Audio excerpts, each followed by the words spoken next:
பட்டிமன்ற நிகழ்வு இப்போது நடக்க இருக்கிறது. நான் மேடையிலேயே ஐயாட்ட சொல்லிட்டு தான் நான் அந்த மைக்க வச்சிருக்கேன். ஐயா சாப்பிட்ற நேரம் இங்கே விருந்துக்கு போறது போல உங்களுடைய தமிழ் விருந்தை கேட்பதற்காக நாங்கள் இங்கே அமர்ந்திருக்கிறோம் அப்படின்னு ஐயா அவரை சொல்லியாச்சு.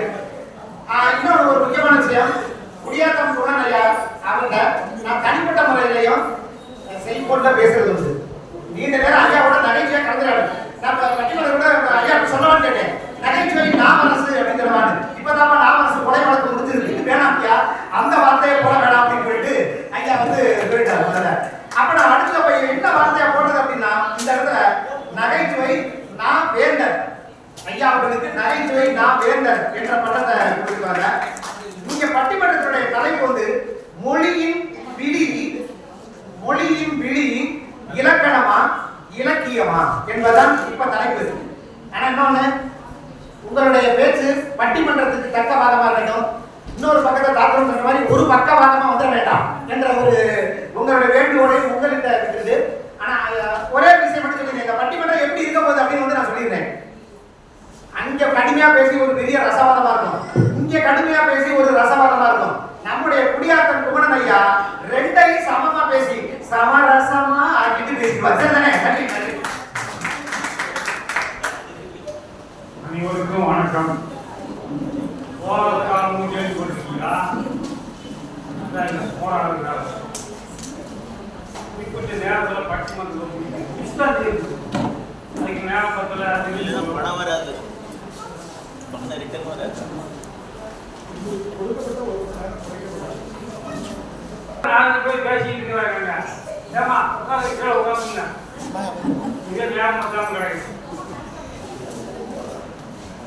எட்டுகின்ற உயரத்துக்கு ஏணி தேவையில்லை, இயல்பான உண்மைக்கு ஞானி தேவையில்லை, முக்கணி காத்திற்கு தீனி தேவையில்லை, உண்ணாமல் உருக்கையில தீனி தேவையில்லை, ராமனுக்கு முடிசூட்ட கூனி தேவையில்லை, ஆண்மணி பயணத்துக்கு தோணி தேவையில்லை, இதயங்களை இணைப்பதற்கு ஆணி தேவையில்லை, ஆறுக்கு குளிப்பதற்கு கேள்வி தேவையில்லை, மக்களாட்சி நாட்டிற்கு ராணி தேவையில்லை, பள்ளிதர விடுதலுக்கு சாணி தேவையில்லை, தமிழுக்கு பிறமொழி பாணி தேவையில்லை.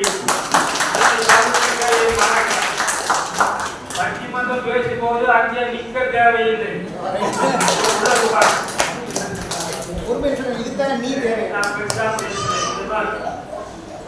செய்தி கேட்கிறேன், அது உள்ள போயிருது. அனைவருக்கும் வணக்கம். அகந்தையை முன்னாடி அன்புரிமை நிலைநாட்டி என்பூர்ல வணங்குவது இஸ்லாமிய வணக்கம். குழந்தையை புகழ்காட்டி சிரிப்பை நிலைநாட்டி கண் சிரிப்பால் வணங்குவது கிறிஸ்துவரின் வணக்கம். இஸ்லாமிய கிறிஸ்துவரை இருகையால் இணைத்து சந்தித்து கைகூப்பல் இந்துக்கள் வணக்கம். அந்த வகையில உங்க எல்லாருக்கும் வணக்கம். அண்ணன் தம்பி உறவெல்லாம் அண்ணி வருவதை, அக்கா தம்பி உறவெல்லாம் குழாயிலும் தண்ணி வருவதை, மின்மினி வெளிச்சமெல்லாம் உதய சூரியன் மின்னி வருவதை, ஏனைய தமிழ் சங்கங்களின் பெருமையெல்லாம் கொச்சி தமிழ் சங்கத்தை எண்ணி வருவதை, ஒன்று மாத்திரம் எனக்கு வச்சுருந்தேன், மக்கள் வைக்கல. வண்டியை உருட்ட பாதுகாப்பது அச்சு அச்சு அச்சு, உயரின் அடையாளமாய் விளங்குவது உச்சி, பட்டிற்கு பெருமையாக விளங்குவது கட்சி, கட்சினா காட்சி போடும். வாழ்வின் உயர்வடைய விளங்கும் கல்விக்கு வாழ்வின் உயர்வுக்கு கல்விதான் சுழ்ச்சி, கல்வி ஒழுங்கத்தை வளர்ப்பது ஆசிரியர் கையில் உள்ள குச்சி, விழாவிற்கு அழைப்பார் குரல் காமராஜின் நச்சி, விழாவிற்கு அழைப்பார் குரல் காமராஜ் எங்களை எல்லாம் நச்சி, வராவிட்டால் போட்டிடுவார் பரோட்டா பால பிச்சி, அவர்கிட்ட எச்சரிக்கா வேண்டுங்களா மச்சி, அவர்கிட்ட எச்சரிக்கா இருக்க வேண்டுங்களா மச்சி, செந்தமிழை சீராக இதயத்தில் வச்சி, வாழ்வாங்க வாழ்ந்துடுவார் மையகத்தில் வெச்சி, மெச்ச வாழ்த்துவது தமிழ் சங்கம் தமிழ் ஐக்கிய சங்கம் கொச்சி. கலந்துரையாடுவோம் குழு.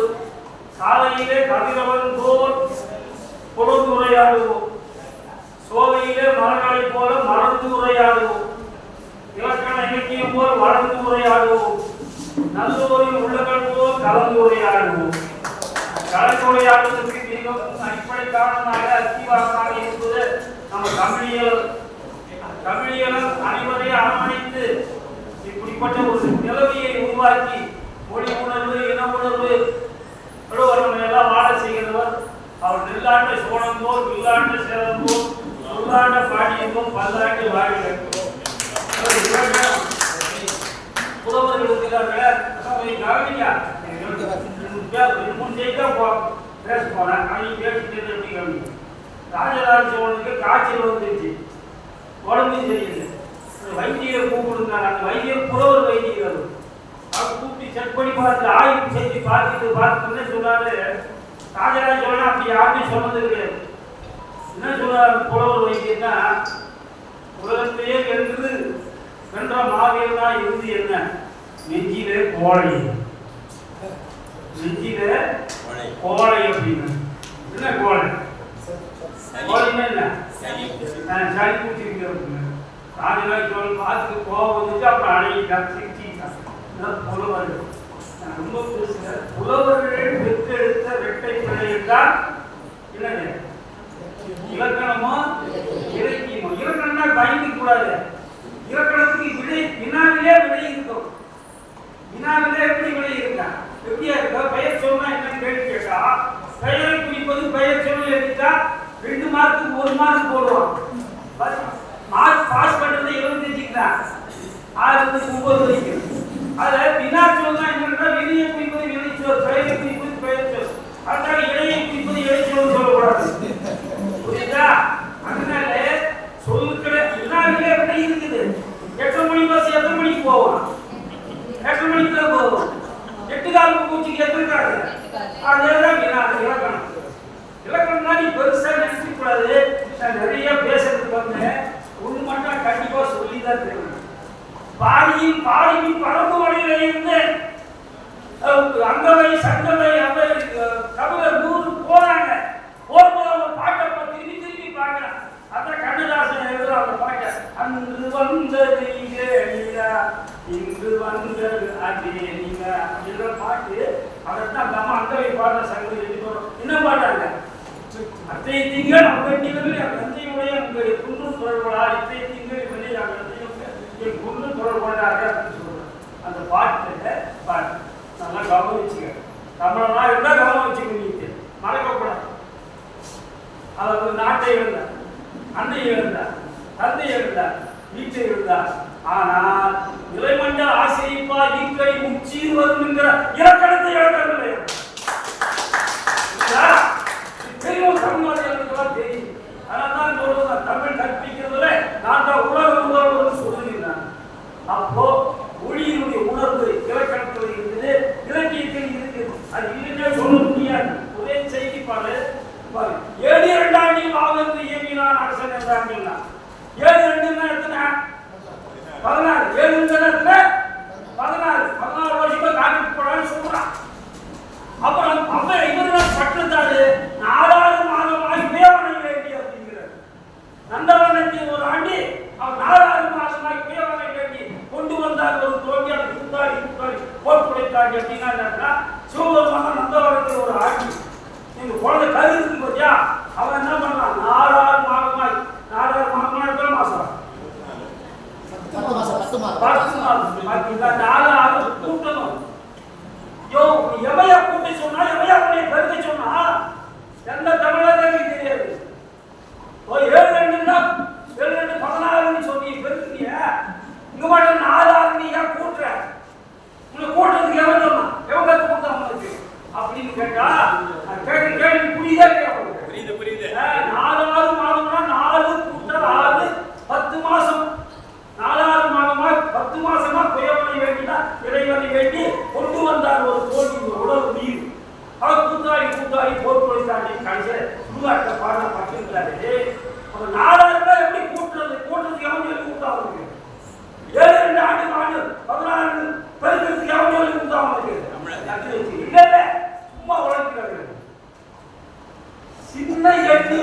வந்தா கூட்டணும், நாலாறு மாதம். சின்ன எண்ணு முதல்ல வந்தா கூட்டணும், பெரிய எண்ணு முதல்ல வந்தா பெருகணும். இலக்கணத்துல பகுதி வச்சிருக்கிறான், இலக்கணத்துல பகுதி வச்சிருக்கிறான். இலக்கணத்தை மீறதான் நம்ம ஆளுங்க வேலையை பேச 1 மணி நேரம் பேசணும், 1.5 மணி நேரம் பேசணும். அப்ப இலக்கணங்கிறது மீறுவதற்கு துணியுதான். அதனால நான் நிறைய பேசுறேன். இலக்கணம் என்பது ஒரு வரம்பு புரியுது. இவங்க என்ன சொன்னா இலக்கணத்துக்காரங்க அந்த கல்வி நல்லா கவனம் வச்சுங்க.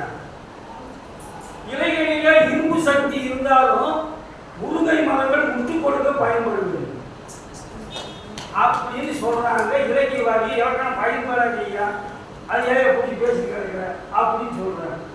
அப்போ இலக்கியம் தான் பயன்படுது, உலகம் முழுக்க பயன்படுது அப்படின்னு சுருக்கமா சொல்ற நேரம் இல்லை.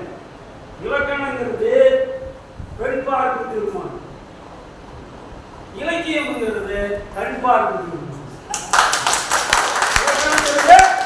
பெண் பார்ப்பு திருமணம், இலக்கியங்கிறது கண் பார்ப்பு திருமணம். அதனால இப்போ நான் முடிச்சுட்டு சார், நீ சொல்லுங்க, நீ கொஞ்ச நேரம் பார்க்கணும் பட்டிமாத்துல நீ எனக்கு பாதிச்சு அது ஒரு போச்சு புலவன் சொல்றது பொய்யே நாம நீ எல்லாம் பேசுங்க. அப்புறம் அது பேச்சை பத்தி சொல்லியிருக்காரு. எந்த பேச்சாளரும் நல்ல பேச்சாளர் தான் பேச்சை தொடங்கையிலே அவன் நல்லவனா அவன் கெட்டவனா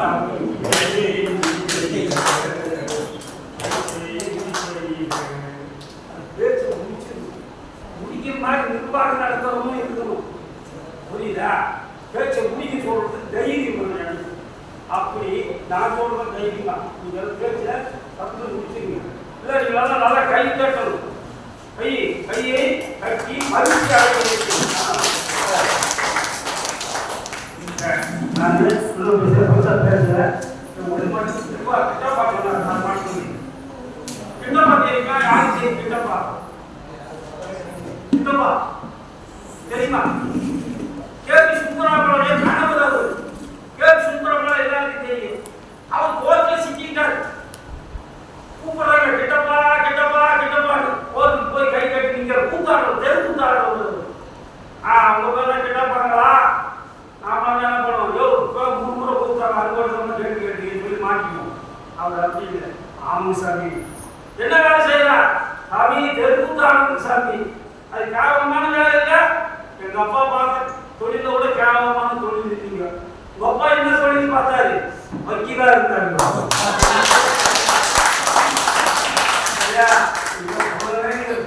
யாரு தெரிஞ்சுக்கிட்டு சொல்ற அவருக்கு தான் இலக்கணம். அவன் வக்கீல் ஆப்தால் வக்கீல் அப்படின்னு தெரியும். சாஸ்திரங்களை படிச்சது, நான் வேதங்களை படிச்சது. அது திருக்குறள் அப்படி திருவள்ளுவர் தெரியாது, திருக்குறள் அவருக்கு தெரியும். அந்த மாதிரியான புலவன் எழுதுவது இரட்டை பிள்ளைகள் இலக்கணம் இலக்கியம். அது எது சார் மொழியினுடைய விழியா இருக்கிறது? எது இலக்கணமா இலக்கியமா? அப்படி குழந்தைக்கு எந்த மரத்தினுடைய பால் இனிக்கும் சொல்ல முடியுமா?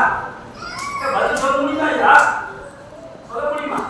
குழந்தைக்கு எந்த மரத்தின் பால் பிடிக்கும்? வலது புற பாலா இடது புற பாலின் பால் இனிக்குமா அப்படின்னு கேட்கறா கேள்வி. அதுக்கெல்லாம் பதில் சொல்றவங்க இவனால புலவருக்கு மேல புலவர் 6 பெருமானை போல 6 புலவர்கள் வந்திருக்கிறார்கள். அவர்கள் சிறப்பாக பேசுகிறார்கள். சரி, கல்வியும் முதல் யார் பேசுறா? இலக்கியத்துக்கா? இலக்கணத்துக்கு பேசுறீங்க. பேர் தான் அவங்க பேச்சு நீங்க ரொம்ப பிரியா வச்சு கேளுங்க, சரியா கேளுங்க. என்ன அவருக்கு ராகப்பிரியா அவர்கள் இலக்கணத்தை பற்றி இப்படி இலக்கணம் என்று பேச அழைக்கிற வருட கருத்தை கேளுங்க.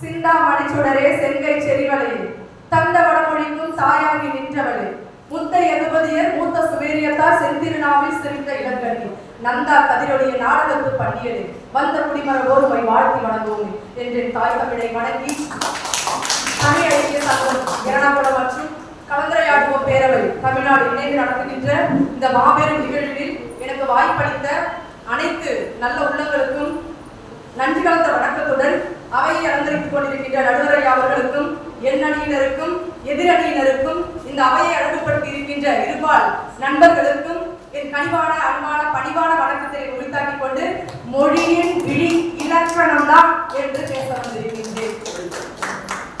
நடுவர் அவர்களே, இலக்கணம் கடினம், இலக்கணம் கடினம், இந்த நவீனத்துவம் தான் எளிமை என்று ஒரு குருட்டு கலையை இலக்கணத்தின் மீது ஏறி வருகின்றனர் எதிரணியினர். ஆமாம் ஐயா, நான் கேட்கிறேன், தொல்காப்பியத்தை அறிந்து கொள்ளாமல் தமிழ் இலக்கிய வரலாற்றில் இவங்களால நுழைய முடியுங்களா? நுழைய முடியாது. தமிழ் மொழியில் இன்று நமக்கு கிடைக்கிற ஏராளமான பன்மொழிகளின் வரலாற்றில் முதல் வரிசையில் இருப்பது தொல்காப்பியம் தான். 2380 பாடல்களை கொண்ட சங்க இலக்கியத்தை நீங்க எடுத்து பார்த்தீங்கன்னா எல்லாமே தனிநிலை பாடல்கள். ஆனால் தொல்காப்பியம் தமிழில் மட்டுமல்ல, திராவிட மொழி குடும்பங்களிலேயே முதல் முழுமையான படுவல் என்றால் அது தொல்காப்பியம் தானே ஐயா. இலக்கணத்தின் தன்மையை அறிந்து கொள்ளாமல் ஒருவர் இலக்கியத்தை எழுத முனைவது எப்படிப்பட்டது என்று தெரியுங்களா? கருவியை எடுத்து செல்லாமல் உடம்புக்கு செல்லுகின்ற ஒரு உறவனை போலவோ, வாளை பட்டை திட்டாமல் போருக்கு செல்லுகின்ற ஒரு போர் வீரனை போலவும் அல்லவா இருக்கின்றது ஐயா. மாற்றம் ஒன்றே இந்த உலகில் மாறாதது என்ற கோட்பாட்டை கடந்து இன்றும் உலகத்தில் மாறாமல் இருப்பவை எண்ணற்றவை. தாயின் அன்பு, தந்தையின் தியாகம், நீரின் நன்மை, இப்படி சொல்லிக் கொண்டே போகலாம். ஆனால் இன்றும் மாறாதது இலக்கணம் மட்டும்தானே. நீங்க இலக்கியத்தை உங்க இஷ்டத்துக்கு மாற்றிக்கலாம். ஆனா இங்க இலக்கணம் மூவேந்தர்களின் செங்கோல் போல் என்றும் மாறாதது என்று கருத்தினை இங்கே பதிவு செய்யும் ஐயா. எங்க கிராமத்து பக்கம் ஒரு பழமொழி சொல்லுவாங்க. எங்க கிராமத்து பக்கம் என்ன பழமொழி சொல்லுவாங்கன்னா, எட்டிக்கு பால் வார்த்து வளர்த்தாலும் அது தித்திப்பு உண்டாக்குமான்னு கேட்பாங்க. எட்டிக்கு பால் வார்த்து வளர்த்தாலும் அது தித்திப்பு உண்டாக்குமா? நீங்க என்னதான் இலக்கணத்தை விட்டுட்டு இலக்கியத்தை பாலும் தேனும் ஊற்றி வளர்த்தாலும் எங்க இலக்கணத்தோட சேரும் போதுதான் அந்த இலக்கியம் சுவைக்கும் என்பது உண்மைதானே ஐயா. இதெல்லாம் கவிஞர் சுரதா அவர்கள் சொல்லி இருப்பார். பழுத்திருந்தால் சாறு வரும், பழுத்திருந்தால் சாறு வரும், வயலில் தண்ணீர் பாய்ந்திருந்தால் ஏர்கள் வரும், அதுபோல் இங்கே எழுத்திருந்தால் அசைகள் வரும், இரண்டு சீரின் இடைவெளியில் தலைகள் வரும், தலைகள் சென்றே அழைத்திருந்தால் அடிகள் வரும், அடிகள் அடியின் கீழ் அடிகள் வந்தால் தொடைகள் வரும், தொடைகள் செலுத்தியிருந்தால் பாக்கள் வரும். இவற்றை எல்லாம் தெரிந்து கொண்டு கவி எழுத தொடங்க வேண்டும் என்று எதிரணியர்கள் சொல்லி கொடுத்து போறாங்க. அது மட்டும் இல்லைங்க, தேமாவும் புளிமாவும் மரத்தில் காய்க்கும், தேமாவும் புளிமாவும் மரத்தில் காய்க்கும், சீர்களிலும் அக்காயும் நன்கு காய்க்கும், ஏமாந்தால் தலை தட்டும், வெள்ளை பாட்டின் இறுதி சீர் காசு தரும், செடியில் பூத்த பூ மீது வண்டு வந்து தங்கும், நல்ல புலவன் பாடிய பாடல் கீர்த்தி வந்து தங்கும்னு சொல்றாங்க ஐயா. ஒரு கைபேசிய சும்மா எடுத்து அப்படி பார்த்துட்டு இருந்தாங்க ஐயா. அதுல ஒரு பாட்டு வருது, அது எந்த அளவுக்கு கீர்த்தி தருதுங்கிறத பாருங்களேன். என்ன அப்படின்னாக்கா, என் பேரு முட்டை, வாழமர பட்டை, உங்க அப்பனுக்கு சொட்ட, உனக்கு தாலி நானும் கட்ட கட்ட. இதுதாயா இவங்களுடைய நவீனத்துவம். ஒண்ணே சொல்லி போறேன், முடியலன்னா யாரும் கவலைப்பட வேண்டாம். எதுக்கு கவலைப்படுறேன்? சொட்ட சொட்ட போய் டை அடிச்சுட்டு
வைத்த உண்டாக்கும் களிப்பா வஞ்சி பாடும் தாலாட்டு வஞ்சிப்பா. அதுக்கு போல கங்கை யமுனை சங்கமம் போல சங்கர நாராயணன் கூட்டுடர் போல வெண்பாவ ஆசிரியரும் கலந்தா மறுப்பா. இத தெரியாம இலக்கியம் தான் பேச வந்திருக்காங்களே, அப்ப போல எங்களை என்னப்பா சொல்றது? பாருங்க ஐயா, நான் உங்கள்கிட்ட ஒரே ஒரு கேள்வி கேட்கிறேன். தலைவர் தனது கையால் பரிசு வழங்கினார், தலைவர் தமது கையால் பரிசு வழங்கினார். இது ரெண்டுத்துல எதுங்க சரி? தலைவர் தனது கையால் பரிசு வாங்கினார், தலைவர் தமது கையால் பரிசு வழங்கினார். இது ரெண்டுத்துல எது சரினா எதுங்க? தனதுங்கிறது ஒருமையில வரணும் இல்லையா? தமதுன்னா பன்மை. ஆனா தலைவர் தமது கையால் பரிசு வழங்கினார் என்பதுதான் சரி. எப்படி சரி? தமது என்பது பன்மைதான், மரியாதைக்குரிய பன்மையா. எங்க இலக்கணம் எழுத்துல மட்டும் சொல்லுல மட்டுமில்ல, பொருள்ல மட்டுமில்ல, எழுத்துலையும் மரியாதையை சொல்லிக் கொடுப்பது எதுனாக்கா எங்க இலக்கணம் தாங்கய்யா. அதனால எங்களுடைய இலக்கணம் என்பது மரியாதையை சொல்லிக் கொடுக்க ஒரு மிகப்பெரிய. நீங்க பேச்சை முடித்து கொள்ள வேண்டும் என்பது இலக்கணம். அதுதாங்க இங்க முடித்துவிட்டேன் ஐயா. உங்களுக்கு கட்டுப்பாடு நடப்பதனுடைய கடமை. அதனால் இலக்கணம் மட்டும்தான் எப்பொழுதுமே நம்மளுடைய தமிழ் மொழிக்கு வெளிச்சமாக இருக்கும். அது மொழிக்கு மட்டும் வெளிச்சம் கிடையாதுங்க, நம்ம ஒவ்வொருடைய வாழ்க்கைக்கும் வெளிச்சம் எது அப்படின்னாக்கா இலக்கணம். ஐயா சொல்ற இலக்கணத்துக்கு கட்டுப்பட்டு இதோட பேச்சு நிறைவு செய்ய நன்றி.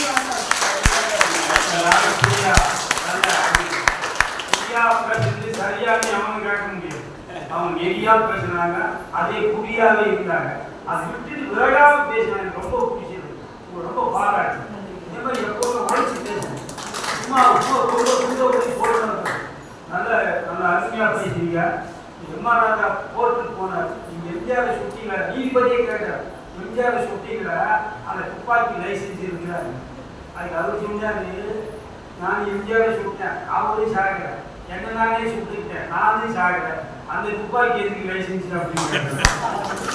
அதனால இலக்கணம் எதுக்கும் பயன்படலை, வாழ்க்கையில் இலக்கணம் பயன்படுத்தா பயன்படலை. அதனால இலக்கண தேவை இருந்து பேசுறதுக்கு இந்த வர்றாங்க இவங்களாம். இது ஒண்ணும் இல்லை, இலக்கணம்னா மாமியார், இலக்கியம்னா மருமகள். இலக்கணம் வந்து கொடுமைப்படுத்தா. இவரா மருமகளா, இவர் எமதுக்கு திருமகளா, கொலைகளை தருபவளா, காஷ்மீர் எல்லையில இருப்பவளா, காமாட்சி மீனாட்சி கோயில் பயிர்ந்த அழகாசி போல வந்த என்ன செய்வ, உப்பு இல்ல உப்புமாக தப்பு தப்பாக்கி நீவிட்டு பட்டியல கொட்டி விட்டார ஆசா. அது உப்பு இல்லை என்று சொன்ன லேசா, 1 கிலோ உப்பு என்ற தட்டி கொட்டி விட்டா, வெட்டியம்மா இந்த கேட்ட 14 தட்டி விட்டா. அப்படி இலக்கணங்கிறது மாமியாரு மருமகளை பொண்ணு பேசுறாங்க. அதை பத்தி பேசுறது வராங்க. பேசுமா கீதா நல்லா போய் பேசி போகலாம்.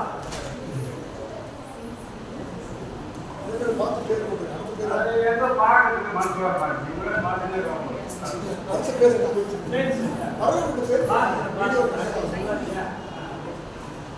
என் அன்னை தமிழுக்கும் எல்லாம் உள்ள நடுவர் அவர்களுக்கும் எண்ணனி எதிரணி பேச்சாளர்களுக்கும் என் மனமார்ந்த வணக்கங்களை தெரிவித்துக் கொண்டேன்.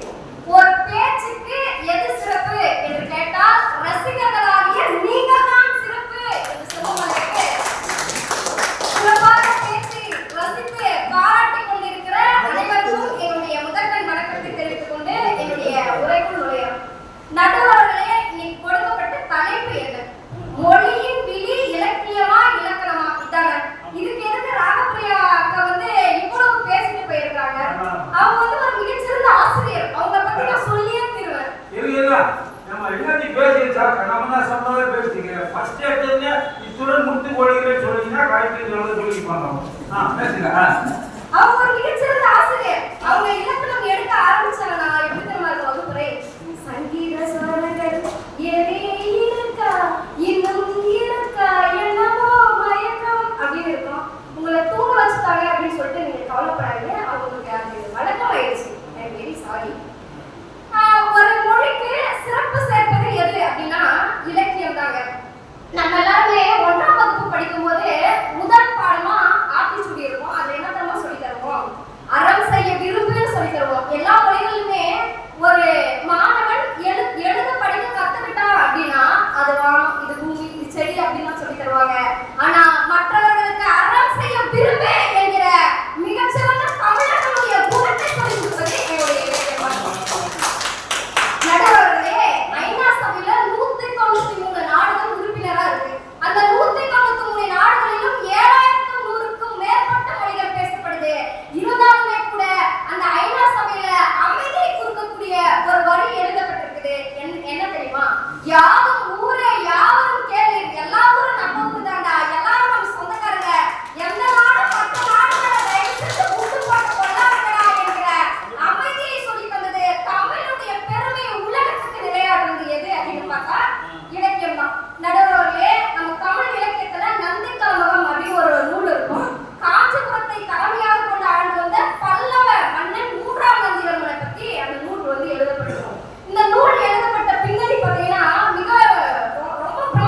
இந்த நூலை அரங்கேற்ற சம்மதமா அப்படின்னு சொல்லிட்டு அந்த சகோதரன் கேட்கலாம்.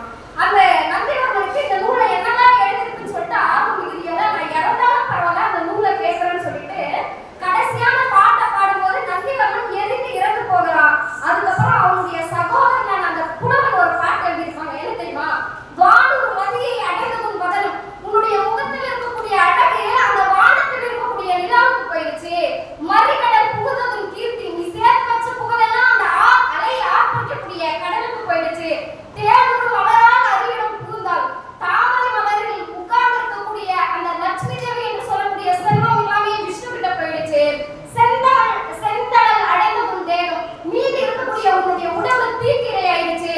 நானும் என் கவியும் எங்கு செல்வோம் நந்தியே நந்தையா வரனே நானும் என்னுடைய வறுமை என்னுடைய பாட்டனா இனிமே எங்க போவோம் அப்படின்னு சொல்லிட்டு அந்த இடத்துல உருண்டு புரண்டு அழகான்னு சொன்னா தமிழ் இலக்கியங்கள் எதற்கு இணையானது என்று சொன்னால் ஒருவருடைய உயிரை விட மேம்பட்டது என்று சொல்றீங்கதான் தமிழ் இலக்கியங்கள் புகழ்பெற்றவை அப்படின்னு சொல்லிட்டு நாங்க சொல்றோம். தமிழர்களுடைய வீரம் என்ன சாதாரணமா இலக்கியங்கள் என்ன சாதாரணமா பேசப்பட்டிருக்கா? திருக்குறள்ல படைமாட்சி என்கிற ஒரு அதிகாரத்துல ஒரு திருக்குறள் வருங்க. என்னன்னா விழுப்புண் படாத நாளெல்லாம் வலிகளுள் வைக்கும் தன்னால எடுத்து ஒரு வீரன் போர் புரிகிறான். எத்தனை போர் புரிஞ்சா அப்படின்றத கணக்கெடுக்கிறான். எந்த நாளெல்லாம் தன்னுடைய உடல்ல வீர தழுவு ஏற்படலையோ அந்த நாளெல்லாம் வீணான நாள் என்று ஒரு வீரன் சொல்கிறான் என்று சொன்னால் தமிழர்களுடைய வீரத்தை ஒரு மொழி சொல்றா இல்லையா? இப்படி பலவிதமாக சொல்லுது. கம்பராமாயணத்துல கற்பை குறிக்கக்கூடிய ஒரு மொழி இருக்கும். என்ன தெரியுமா? ஒரு வரி இருக்கும். கம்பர் அழகா எழுதியிருப்பாரு. சீதை அசோகவனத்துல இருக்கிறா. ராவணன் அவனை வந்து திருமணம் செஞ்சுக்க சொல்லி கொடுமைப்படுத்துறான். சீதை வந்து கோப வார்த்தைகளை அள்ளி வீசுறா. ராவனுக்கு ஒரு நாள் கோபம் வந்து தன்னுடைய வாளை எடுத்து இந்த 1 மாதம் 2 மாதத்தோட உன்னுடைய உயிரை நான் கொன்னுருவேன், என்ன திருமணம் செஞ்சுக்கலாம் அப்படின்னு சொல்றான். அப்பயும் சீதை நான் செத்தாலும் பரவாயில்ல உன்னை நான் இன்னைக்கு என்னுடைய கற்புக்கு நான் பங்கம் விளைவிக்க மாட்டேன் அப்படின்னு சொல்லுவாங்க. அது மேல அனுமன் மரத்திலிருந்து பார்த்து கொண்டிருக்கிறான். அந்த மேல பார்த்த அனுமன் ஒரு வரி சொன்னாங்க. என்ன தெரியுமா? மான நோற்று இனிது இவள் இருந்தவாறு எல்லாம் காண நோற்றில் அவன் கமல கண்களால் இப்படி ஒரு கற்பு தரிசி இப்படி கற்பை காத்து கொண்டிருப்பதை கண்கொள்ள பார்ப்பதற்கு அந்த ராமனுக்கே கொடுத்து வைக்கலைங்க அப்படின்னு சொல்லிட்டு அழகா ஒரு வரி சொன்னாங்க. தமிழ்ல கற்பு திறன் எந்த அளவுக்கு சொல்லப்பட்டிருக்கு. நடுவர்களே பாவடியை பத்தி சொன்னாங்க. இன்னைக்கு புது கவிதையெல்லாம் புது பொழிவு பட்டுச்சு, இலக்கணத்தை விட்டுட்டு அழகா ஒரு கவிதை எழுதுறாங்க. நீ பார்க்கும் கண்ணாடியை விட உன்னை அழகாக பிரதிபலிப்பவன் நான் தான் எழுதுறாங்க. காதலே வராத ஒரு பெண்ணுக்கு கூட காதல வர வைக்கின்ற கவிதைன்னா அது இலக்கணத்தை விட்டானாலும்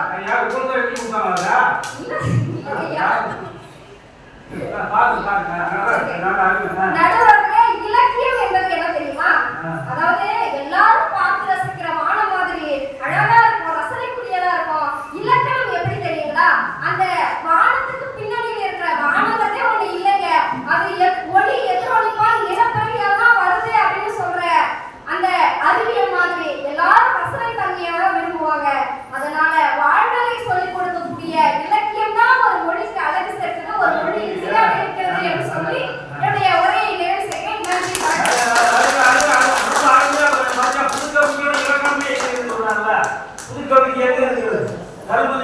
தலைமைத்தாங்க முருகேசன் முதலியார் முன்னிலை வகிக்க நாகரிக நாடக கண்டினவர அண்ணாமலை ஐயர் அறிஞர்களுக்கு இனிப்பு வழங்குடன் சாதி ஒழிப்பு மாநாடு இதே முடிவுற்றது அப்படின்னு அந்த மாதிரி இலக்கியர்கள் எப்படி எளிமையா கொண்டு சொல்றாங்க. நானே அந்த கவிதை உலக புகழ் பெற்ற கவிதை. அது என்ன கவிதை? எவ்வளவுதான் இனிப்புகள் சாப்பிட்டாலும் சாகுமாறு எறும்புகளுக்கு சர்க்கரை நோய் வருவது இல்லை.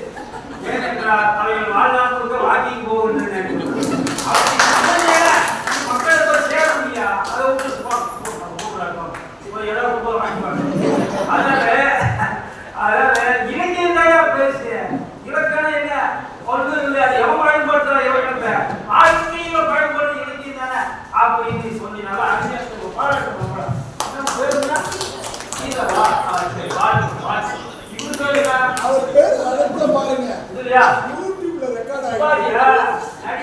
சிவாஜி பேரை கொண்ட வாரம் புரிந்து புத்தி விளைந்து உனக்கு பேர் கொடுக்க வேண்டிய முனையே பாராட்ட வேண்டிய இலக்கியத்துக்கு அப்படின்னு பேசுறதுக்கு நடிகர் சிவாஜி பேரை சொல்லியார். தம்பி வந்திருக்கிறார் பேசப்பா.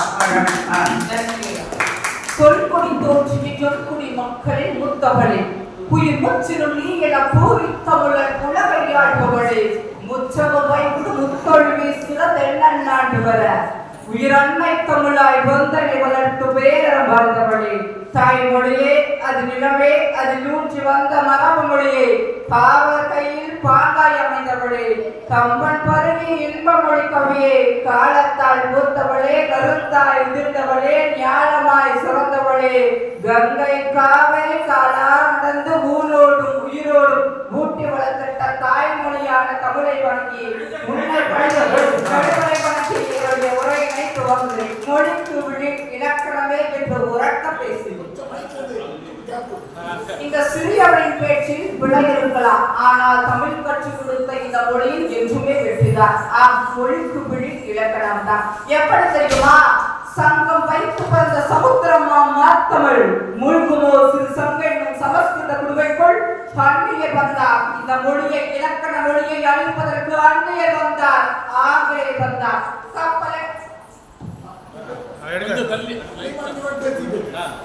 கப்பல் எடுத்து வணிகர் பலர் வந்தார். மழைதான் போனதோ இல்லை விழுந்துதான் போனதோ என் இலக்கண தமிழ் கண்ணியம் தம் கற்பை போல காத்திச்சோ தமிழை கண்ணியர் தானலை அழிக்கணத்தால் அறுத்திடுவோம் தமிழை தங்கமும் கவிடும் தரத்தால் ஒன்று நிறத்தால் ஒன்றாகுமா? அப்படிப்பட்ட இலக்கணத்துக்கு மொழிக்கு தமிழ் மொழிக்கு பெருமை சேர்ப்பது இலக்கணம் தான். தமிழ் என்றால் அழகு, தமிழ் என்றால் அற்புதம். தமிழனை பேசுவதற்கும் தமிழை படிப்பதற்கும் இலக்கணம் படிப்பதற்கும் தமிழனாய் பிறந்ததற்கு தவம் செய்திருக்க வேண்டும். ஐயா, உங்ககிட்ட ஒரு கேள்வி. உப்பில்லா பட்டம் சொல்லுங்க.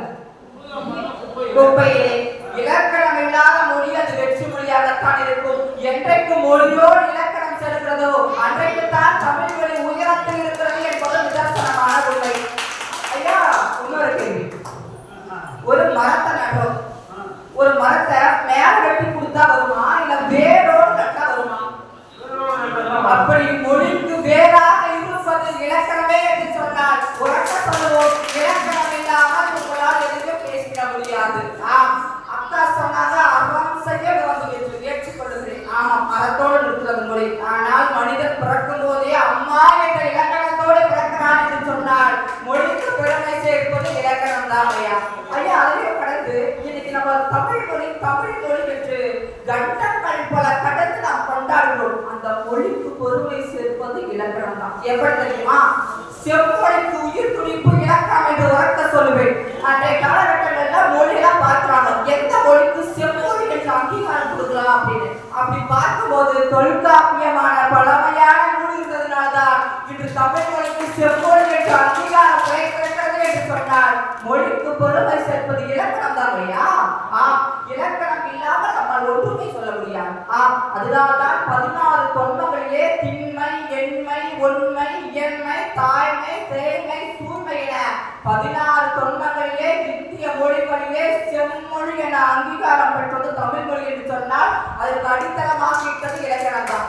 அதையுமே கடந்து ஒரே ஒரு வரி, ஒட்டுமொத்த இலக்கியமே தோற்று போகிறது. ஒரே ஒரு வரி, ஒட்டுமொத்த இலக்கணமே நின்றது என்று சொன்னால் அதுதான் சிலப்பதிகாரம். அரசியல் பிழைத்தோருக்கு அறம் கூற்றாகும் உரைசான் பற்றியே உயர்த்தோர் ஏற்பவர் உள்வினை உறுத்துவது ஏற்பு கொன்றுவா என்பதற்காக கொன்று வந்தால் ஒரு நகரம் மாற்றி போட்டதால் ஒரு உயிரே போயிடுச்சு என்று சொன்னால் ஆக மொழிக்கு பெருமை சேர்ப்பது இலக்கிய மண்ணை தோழமைகளே இலக்கணம் தான் என்று உறக்க சொல்லுவேன். அவன் மட்டும் அந்த பிள்ளையை மாற்றி சொல்லாமல் இருந்திருந்தால் அவன் உயிரோடு இருந்திருப்பான். அந்த ஒரு பிள்ளையை மாற்றி சொன்னதனால் நானே கல்வன் நானே அரசாய் என்று சொல்லி அவை முன்னே தன் உயிரை விட்டார் என்று சொன்னால் ஒரு பிள்ளைக்காக 3 உயிர் பறிவோ இருக்கிறது என்று சொன்னால் உறக்க சொல்லுவோம் மொழிக்கு பெருமை சேர்ப்பது இலக்கணம் தான். ஐயா, எழுத்து, சொல், பொருள், யாப்பு அனைத்து இது இலக்கணம். அந்த இலக்கணம் எல்லாம் பெருமை சேர்ப்பது தண்டி அலங்காரம், நன்னூல், யாப்பெருங்காரைகள் எல்லாமே சொல்லலாம். ஆனா நன்னூல் சொல்றது ஆக்கியோன் பெயரை வலிகற்கை நூற்பெயர் யாப்பே முதலிய பொருளை கேட்போர் பெயரோடு வாய்ப்பு எழுது பாய்ப்பு காட்டல் பாய்கத்தில் எழுப்பி ஆசிரியர் எப்படி இருக்கணும், மாணவர் எப்படி இருக்கணும் அன்றே இலக்கணம் வகுத்திருக்கிறது என்று சொன்னால் மொழிக்கு பெருமை சேர்ப்பது இலக்கணம் மட்டும்தான். ஐயா, தண்டி அலங்கார நூல்ல பொருள் அணியில ஒரு வரி வரும், இலக்கணம் சொல்லுது பாருங்க, அழகான ஒரு தமிழ் சிறப்ப சொல்லுது. கோங்களிடை வந்து உயர்ந்தோர் தோழ விளங்கி ஏங்கோல் நீங்கால துருளவற்றும் வாங்கவற்றும் மின்னே தனியாகவே தன்னேர் இல்லாத தமிழ் என்று சொன்னால் தண்டி அலங்காரத்தில் இப்படிப்பட்ட வரி மொழிக்கு பெருமை சேர்ப்பது இலக்கணம் ஐயா. அக்கா அருமையா சொன்னாங்க, எங்களுடைய கம்பராமாயணத்தில் நாங்கள் சீதையை கண்டோம் என்று. கம்பராமாயணத்துல சீதை நெருப்புல இறங்குற அவளும் இருக்கும். 10,000 கவிதைகளை இலக்கியமாக எழுதிய கம்பனே, அவளுடைய புணர்வை எழுதாமல் போய்விட்டாயே. கண்ணதாசன் எழுதுகிறான் இலக்கணம் போட்டு, சொன்னது நீதானா, சொல் செல்லுகிறே சமதந்தானா, தெய்வத்தில் விழுந்த மாலை தெருவிலே விழலாமா, தெருவிலே விழுந்த மாலை வேறொரு கை படலாமா, சொல் செல்லுகிறே சொன்னது நீதானா, மங்கள மாலை தந்ததும் எல்லாம் நீதானே, மணமகளை திருமகளாய் நினைத்ததும் எல்லாம் நீதானே என்று சொல்லி இலக்கணம் போட்டு அன்றே கண்ணதாசன் எழுதுகிறார் என்று சொன்னால் அந்த மொழிக்கு பெருமை சேர்ப்பது இலக்கணம் மட்டும்தாங்கய்யா. இந்த நிலைப்பாட்டை கடந்து அருமையான ஒரு முறை எப்படின்னா, சிவபெருமான் கிட்ட கேட்கிறாங்க. சிவபெருமான் வந்து சொல்றாரு, காலமேல பொருள்கள் இருக்கிறாங்க. அப்ப இலக்கியத்துல எத்தனை பாட்டு பாடு, இலக்கணத்துல 7 சிறுகிறோம் நடிகண்டாவல பாட முடியுமா என்னை பத்தி கேட்கும் போது சொல்றாரு, ஏன் பாடாதான் தன்னுடைய சொல்றாரு, நீலாவாய் நெருப்பாவாய் அங்கமிரு கூடாவாய் நேரி கொழுந்துவாய் மாறா நாட்டமாவாய் சோர் நஞ்சாவாய் நாயேனே இட்டமாய் காப்பாயினே என்று சொல்லி அடுத்த நொடியிலே அன்றே இலக்கணத்தில் பாடல் அமைப்பினை பாடியிருக்கிறார் என்று சொன்னார். உறக்க சொல்லுவோம், மொழியின் பெருமை சேர்ப்பது இலக்கணம் மட்டும்தான். ஏராளமான செய்திகள் கொண்டு கிடக்கிறது இலக்கியத்தில். ஆனால் எல்லா செய்திகளுக்கும் இலக்கணம் தான் அடிப்படையே. ஐயா அழகா இருக்கிறது, ஒரு செடி இருக்கிறது, அந்த செடியை நாம் வேர் அறுத்து விட்டோம் கிள்ளி விட்டோம் என்று சொன்னால் வளராது. ஆனால் அந்த செடியை பக்குவப்படுத்தி மறுபடியும் சீர்படுத்தி அதற்கு ஆணி உரமாய் விட்டு உரமாய் இருப்பதுதான் இலக்கணம். அப்படித்தான் ஒரு மொழிக்கு உரமாகவும் உடையாகவும் உயிராகவும் இருப்பது இலக்கணம் மட்டும்தாங்க. இந்த நிலைப்பாட்டையும் கடந்து தாழ்நிலை பால்கள் இலக்கணம் பற்றி பேச வேண்டும் என்று சொன்னால் எங்களுக்கு ஒரு நாள் தாய்மொழி பாலுடன் அந்த சீர்தமிழிலே வாய்மொழி பேசவும் வஞ்சகம் செய்வதா, தமிழிலே பேசவும் தமிழிலே எழுதுவதற்கும் தயங்கியை கூசுவே தமிழன் விதையா என்று தமிழ் மொழிக்கு பெருமை சேர்ப்பது இலக்கணம் மட்டும்தான். கவிதை உள்ளத்தில் உருவெடுப்பது கவிதை, உள்ளத்தில் தெளிவெடுப்பது கவிதை. பிழையில்லாமல் தமிழ் மொழியிலே எழுதுவதுதானே கவிதை என்று சொன்னால், பிழையில்லாமல் பேசுவதும் பிழையில்லாமல் எழுதுவதும் இலக்கணம். வாழ்க்கையிலே பிழையில்லாமல் நடப்பதற்கு தமிழன் இலக்கணம் வகுத்திருக்கிறார் என்று சொன்னால் யாராலும் வகுப்பிட முடியாது. அக்கா போர் முறையை பற்றி அருமையா சொன்னாங்க. அதை புறப்புற வெண்பாமாலையில அருமையா சொல்லும் பொருள் இலக்கணத்துல வெற்றி வஞ்சி நொச்சி உள்ளிலை இப்படி 7 துணைகள்ல அருமையா சொல்லும். ஆணிய போரெடுத்து ஆணிய கவர்ந்து முதல்ல தாண்டதை இறுதியா வெற்றி பெற்ற அரசனும் அவருடைய வீரர்களும் வெற்றியின் அடையாளமாக வாகை பூவை சூடி கொண்டாடி இருக்கிறார்கள் என்று சொன்னால், காதலும் வீரமும் அறமும் சேர்ந்த மொழி, அந்த மொழிக்கு பெருமை சேர்ப்பது இலக்கணமாய் இருந்த தமிழ் மொழி என்பது யாராலும் மறுத்துவிட முடியாத தரிசனமான ஒன்று. ஆக மொழியின் கிளி இலக்கணமே. ஐயோ என்ன செய்வது, இலக்கணத்தை பற்றி கொட்டி கொட்டி தீர்க்க வேண்டும் என்று நினைத்தேன். பேச வந்ததோ அதிகம், கொடுத்த நேரமோ சிறியது. இதற்கு மேல் பேசினால் பிணைப்பு ஏற்படும் என்பதால் என் உரையை தொழில் முடித்துக் கொள்கிறேன். அகர முதல் சிகரம் வரை 1000 வாய்ப்புகள் உண்டு. எப்படி அகர முதல் சிகரம் வரை 1000 வாய்ப்புகள் உண்டு. உண்மையாய் இருந்திட உழைப்பால் உயர்ந்திடு, உனக்கென ஒரு சரித்திரம் படைத்திடு, உன் உற்ற தோழமையாய் உன் உடைமுறை கட்டும், உன்னை நெருங்கவே முடியாது உன் சோகலாய் இருக்கட்டும், உன்னை நீயே கேட்டுவிடு ஒரு முறையாவது, நான் சாதிக்க மட்டும்தான் என்று சொல்லி வாய்ப்பளித்தார் கூடல் எஞ்சினருக்கும் நடுவருக்கும் என்றால் நன்றி கூறுவது உங்களிடம் விரும்புவது நடுவர் தமிழர் பேசுவார்.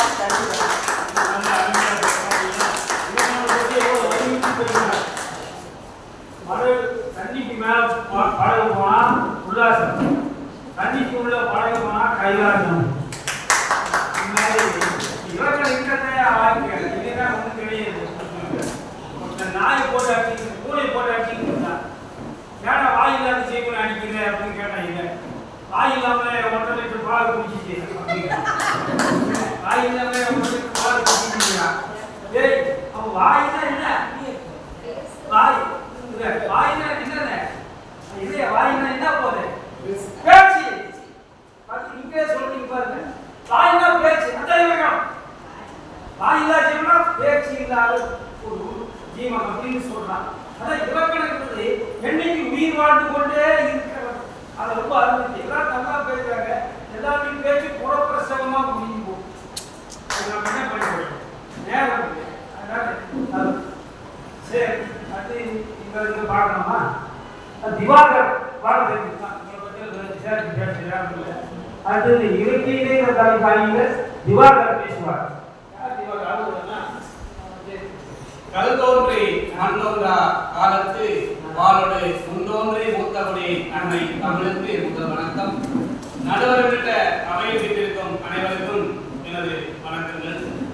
மொழியின் பிழை இலக்கியமே என்கிற தலைப்பிலே நான் பேச வந்திருக்கின்றேன்.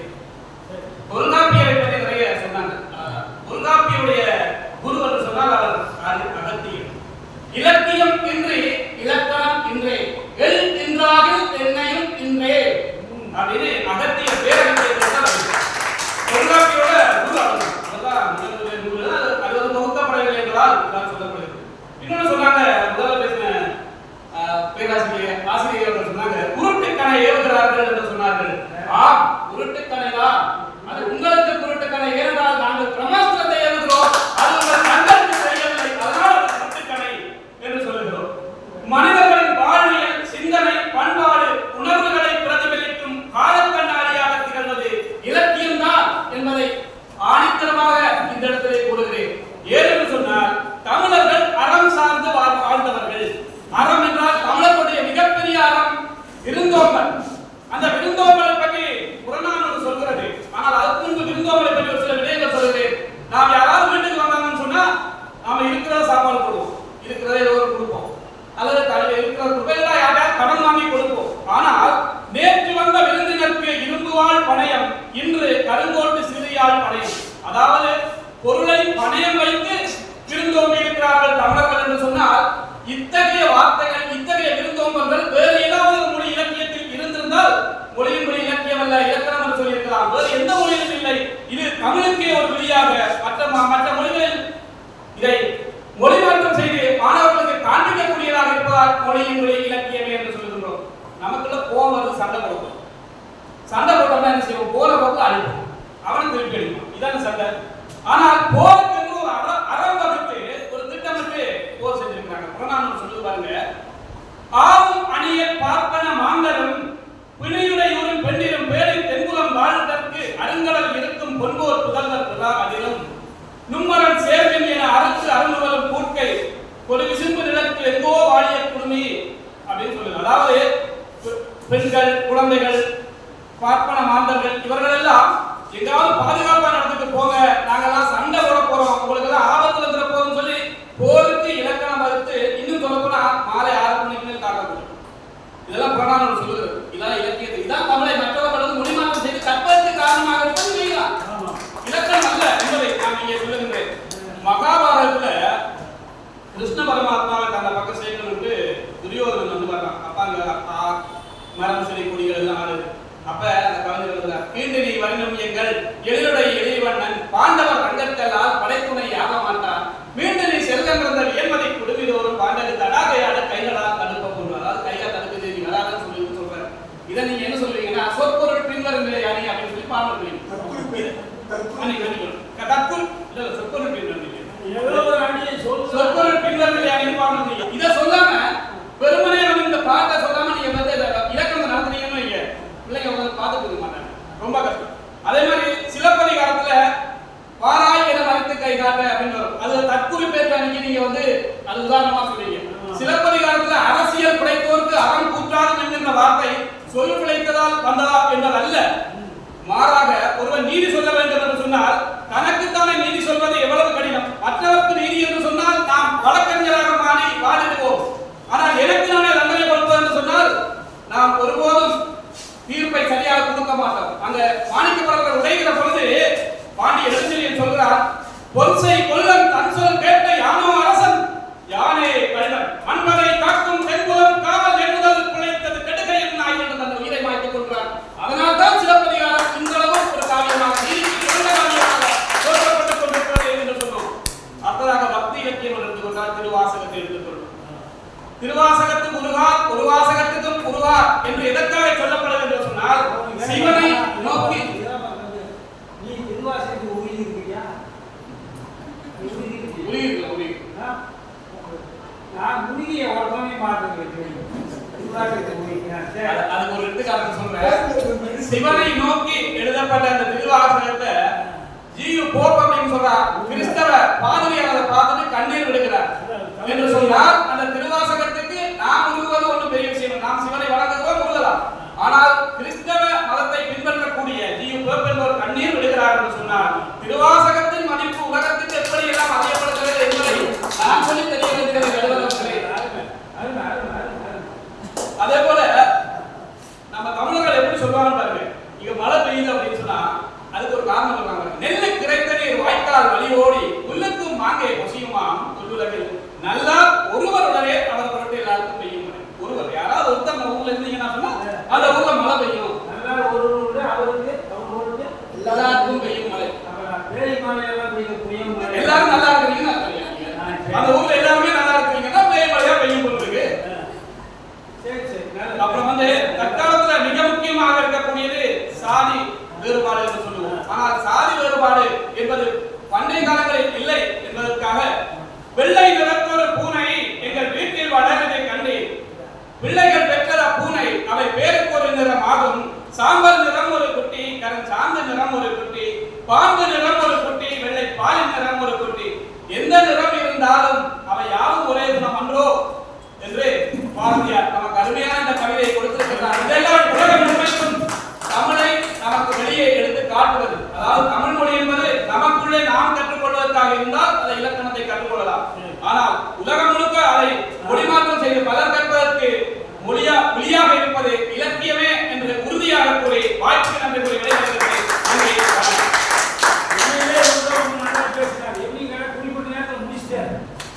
அது பார்க்கும்போது அவர் அவரை பார்த்து கூட நீங்க வாதாடி போனா உங்களுக்கு நிலைமை பார்த்தா எனக்கு ரொம்ப பாதிதாரமா இருக்கு. நல்ல இலக்கியம் தான் வாழ்க்கை. நான் ஒரு கவிதை எழுதுனேன். எங்கள் மருத்துவமனையில் அறுவை சிகிச்சை செய்து கொள்வோருக்கு இறுதி ஊர்வல செலவு இலவசமாக ஒரு கருத்து நறுக்குன்னு சொல்ல முடியும். அவன் மலர் வைத்து காதலித்தான் காதலிக்கும், அவளோ மலர் வளையம் வைத்து விட்டால் காதலிக்கும். நறுக்கு நறுக்கு இலக்கியத்தால் உலக பாடணும். உலகம் எப்படி பாடும்? இலக்கிய இலக்கணத்தை யாராவது படிக்கிறானா? பெரும் படிக்கிறது தமிழ்நாட்டிலே படிக்கிறது. இலக்கணத்தை தமிழ்நாட்டிலே படிக்கிறது. அப்படி நீ ஏழு பண்ணு. ஆனா இலக்கணத்தை பத்தி சொல்றதுன்னா பாருங்க. சுலபெல்லாம் சோர்வில்லாம் அஞ்சா வாகிப்பை இகழ்வெல்லாம் யாருக்குமே அறிவிக்கிறது. அப்படி சொன்னா எல்லா இலக்கியமா தான் எல்லாரும் கேட்பாங்க. நம்ம தமிழில் இருக்கிற செயற்கையே செய்வார் தமிழியவர் ஏனையா செயற்கையே செய்கிறார்கள்.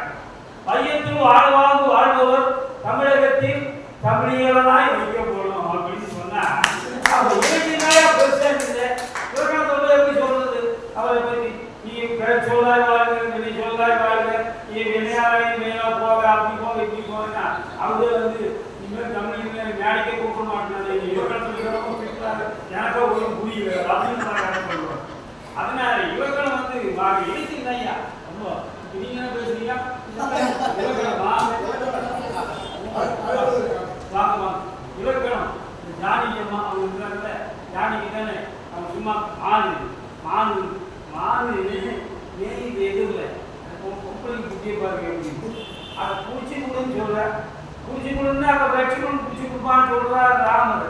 நீங்களே தான் பூச்சி கொடுக்கணும் அப்படின்னு அது ஓடி போச்சு. அது சொல்றான் இலக்கணம். அது பாருங்க கொம்பு வாடிக்காது என்ன பாருங்க கொம்பு வயல் கொம்பு இருக்குது, மானுக்கு கால் இருக்குது, மாயமானு சொல்றான் இலக்கணம். அப்போ கூட சேர்க்க மாட்டேங்கிற அப்படி இலக்கணம் இலக்கணம் நீ தான் பேசுறீங்க. மாணவன்கிட்ட சிலர் கண்ணையை வளர்ப்பவங்க திறத்தை விளத்து ஒரு கேள்வி கேட்டிருந்தேன். அது நம்ம பதில் தான் படிக்கிறதா நிறைய பக்கம் எழுதுவான். படிச்சா அளவா இருக்கும். அவன் படிக்கிற அதுக்கு அவன் எழுதுனா கண்ணைக்கு மிக திறமையாக வளர்க்க வைத்தார். நானும் திறமையாக படித்து திறமையாக மனப்பாடம் செய்தேன். என் ஊழ்வினை காரணமாக அது மறந்து விட்டது. ஊழ்வினை காரணமாக அது மறந்து விட்டது. ஊழ்வினை காரணமாக சிலவை திருடாவிட்டாலும் சிலவை திருடிய கடவுள் என்று கோவனை குற்றஞ்சி போன்ற பாண்டியை வெளியே சிம்மாசனத்தில் விழுந்து இறந்தார். அதுபோல படித்தாலும் ஊழ்வினை காரணம் மறந்து விட்டது. எனக்கு மதிப்பெண் போடவில்லை என்றார். பாண்டிய நெடுஞ்சியில் இருந்து என்ன கட்டி ஏற்பட்டது அதே ஏற்படுகிறது.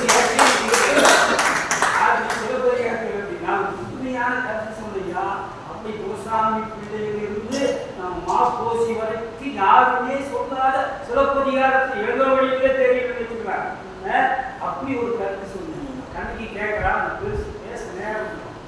கண்ணகி கேட்கிறா, உன் சிலவை திருடி, உன் தேவியின் சிலவை திருடி உன் தலைநகரிலே விற்பனை செய்வானா என்ற கற்பனையற்ற மன்னனே அப்படின்னு உன் சிலவை திருடி உன் தலைநகரில் விற்பானா அப்படின்னு கண்ணகி இது எவனுமே எழுதுது. ஆதி காலத்துல மாப்போசி யார் கலைஞர் கூட எழுது. நான் தான் கண்டுபிடிச்சேன்.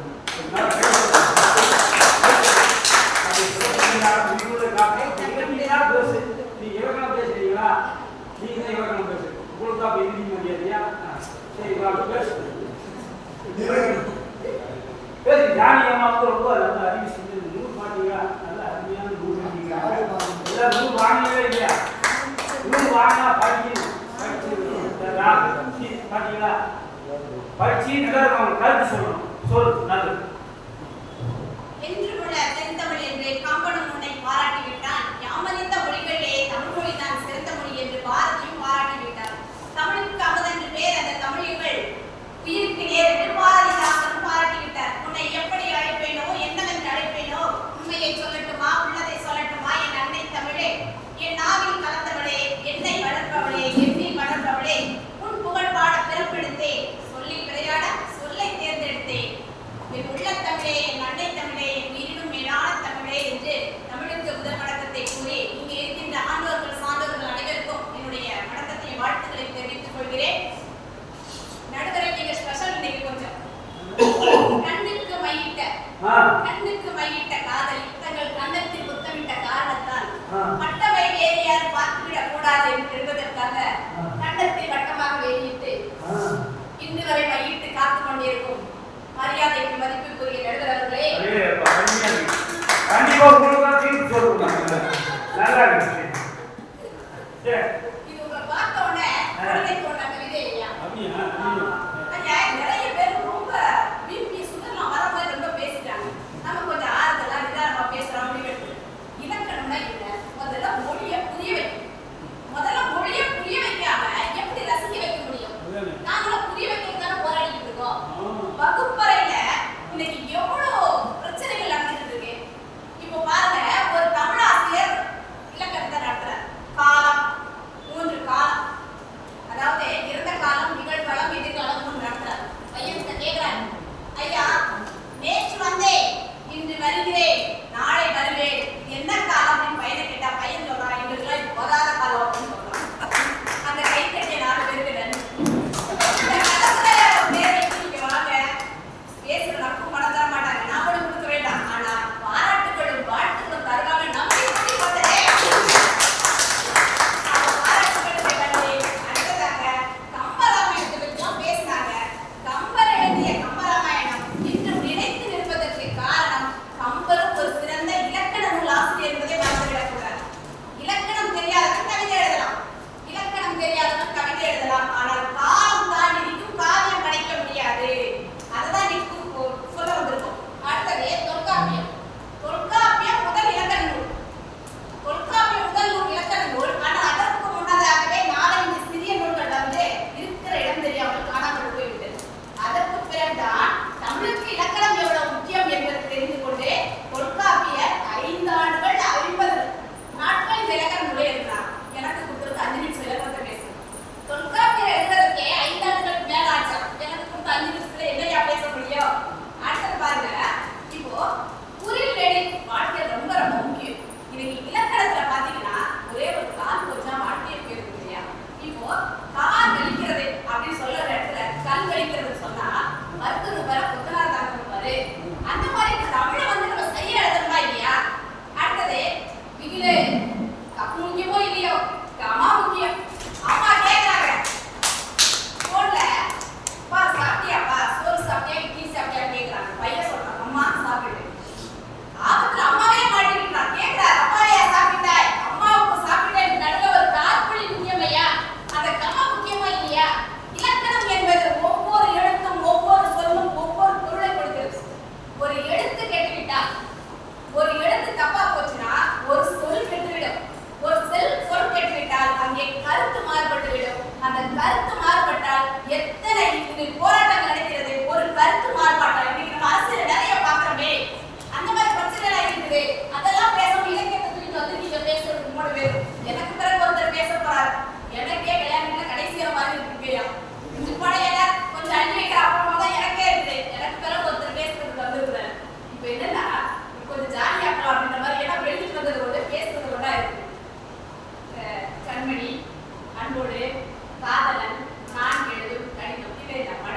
கடிதாசி. கண்மணி அன்போடு காதலன் நான் எழுதும் கண்டுவேன். முதல்ல சொன்னது இலக்கணம் தான், ரெண்டாவது பேசுனதும் இலக்கணம் தான். கடைசியில மானே தேனே பொன்மானே கொஞ்சம் சேர்ப்பீங்களா, அதுதாங்க இலக்கியம். இப்போ நான் சொல்லக்கூடிய கருத்துக்கு புரிஞ்சா போதாதா? எதுக்கு அந்த மானே தேனே பொன்மானே எதுக்கு எனக்கு தேவைப்படுது? அடுத்து பாத்தீங்கன்னா ஒவ்வொரு வகுப்பை நடக்கக்கூடிய விஷயங்களை பாத்தீங்க அப்படின்னு சொன்னா நிறைய பிரச்சனைகள் இருக்கு. எப்படி சமாளிக்கிறோம் அப்படின்றதே தெரிய மாட்டேங்குது. பொதுவா வகுப்பறையில் ஆசிரியர் சொல்லக்கூடிய பாடம் தமிழ் ஆசிரியர் தான் இலக்கணம் சொந்த முடிவு பண்ணிட்டாங்க. அவனா எழுத மாட்டான். இது தமிழுக்கும் தமிழ் ஆசிரியருக்கும் சொந்தம் தான் நினைச்சு கவிதைகளா வந்துட்டு இருக்கு. அடுத்தது இங்க நம்ம சீதா தங்கை பேசினாங்க, இலக்கணத்தை உடச்ச பிறகுதான் புது கவிதையும் கைது கவிதையும் வந்துடும். அந்த இலக்கணத்தையும் ஒரு கவிதை எழுதணும். என்ன தெரியுமா? அதாவது முற்றுப்புள்ளியை கூட செல்லமாக அழகாக வருடி விட்டால் அதுவும் காற்புள்ளியாக இருக்கும். தன் கலாச்சாரம் சொல்ற தற்கால மனிதன் கூட கைப்பட கல்லி முற்றுப்புள்ளியிலிருந்து எழுத ஆரம்பித்தார். நானோ உன் கண்ணத்தில் கைப்படாமல் பார்க்கிறேன், கண்படாமல் பார்க்கிறேன், அதை காற்புள்ளியாக்க கொஞ்சம் அனுமதி கிடைக்குமா அப்படின்னு கேட்கிறார். இலக்கண கவிதையா எவ்வளவு பிள்ளைங்க அவ்வளவு அழகா பேசுறாங்க. அப்புறம் சொல்றான், அதை காற்புள்ளியாக்க வேண்டுமானால் இது கைப்படாமல் ஆக்க வேண்டும் என்றால் நீ கொஞ்சம் புன்னகைக்க வேண்டும் அப்படின்னு சொல்றான். எவ்வளவு அழகான ஒரு இலக்கண கவிதை அப்படி சொல்லை பாருங்கள் வருகிற கம்பின் கருவீராக என்ற இடத்திற்கேற்ப மாற்றி மாற்றி பொருள் தருவது இலக்கணம் தான். ஒரே ஒரு இலக்கியத்தை நல்லா தெரிஞ்சுக்கோங்க. ஒரு இலக்கியத்தை யார் வேண்டுமானால் மாற்றி மாற்றி எழுதலாம். ஆனால் யார் எழுதினாலும் இலக்கணம் மாறாதே, மாறவும் கூடாது. ஆடை வேண்டுமானால் மாறலாம், ஆனால் உடல் மாறாது. இன்னைக்கு இருக்கக்கூடிய 8 தொகை 10 பாட்டு திருக்குறள் கும்பராமாயணம் சிலப்பதிகாரம் அனைத்துமே இலக்கண விதிகளுக்குள் கட்டுப்பட்டு இருந்ததால் தான் இன்று காலம் தாண்டியும் நாம் பேசிக் கொண்டிருக்கிறோம். அடுத்தது திருக்குறள் கூறி நிறைய பேர் எழுதியிருக்கிறார். மணக்குடவர், பருதியார், காளிங்கர், பரிபெருமாள், பரிமேலழகர், தர்மர், தத்தர் நிறைய பேர் எழுதியிருக்காங்க. திருவள்ளுவர் 2 அடியில் பேசிய சொல்லிய திருக்குறளுக்கு 10,000 பேர் 20,000 வரையில உரை எழுதினாலும் இன்னைக்கு யார் பேசுறாங்க அப்படின்னு கேட்டீங்கன்னா பரிமேலழகரும் மணக்குடவர் எழுதுற மட்டும்தான் சரியான இலக்கண விதிகள் இருக்கு அப்படின்னு சொல்லிட்டு இன்னைக்கு வரைக்கும் பாடப்புத்தகத்துல படிச்சிருக்கோம். முக்கிய காரணம் இலக்கணம் தான். ஐயா எனக்கு ஒரு வரல காமிச்சிட்டாங்க, முடிச்சிடுறேன். அடுத்தது பாத்தீங்கன்னா அதாவது இலக்கணம் ரொம்ப ரொம்ப முக்கியம். ஒரே வரையில சொல்லணும்னு பார்த்தா நடுவர் இல்லாத பட்டிமன்றம் எப்படியும், ஆசிரியர் இல்லாத வகுப்பறை எப்படியும், நம்முடைய தமிழில் ஐயா இல்லாத கலந்துரையாடல் பேரவை எப்படியும், அப்படித்தான இலக்கணம் இல்லாத தமிழும் அப்படிதான். கண் இல்லாமல் இந்த உலகை பார்க்க முடியாது, அதுபோல இலக்கணம் இல்லாமல் மொழியை பேச முடியாது, எழுத முடியாது, படிக்க முடியாது. முதல்ல இன்னொரு சில வெள்ளையார்கள் கொண்டை எப்படி மாதிரி என்னை மாதிரி வெள்ளையார்கள் போய் சொல்ல மாட்டாங்கய்யா, உண்மையதான் பேசுவாங்க. பேசியது கடுகளவு, பேசாதது கடலளவு, 2 அணியாக இருந்தாலும் நீ நான் என்று இல்லாமல் ஜெயிப்பது நாமாக இருக்கட்டும், வாழ்வு தமிழாக இருக்கட்டும் என்று கூறி வாய்ப்புக்கு நன்றி கூறி இடம் சார்கிறேன்.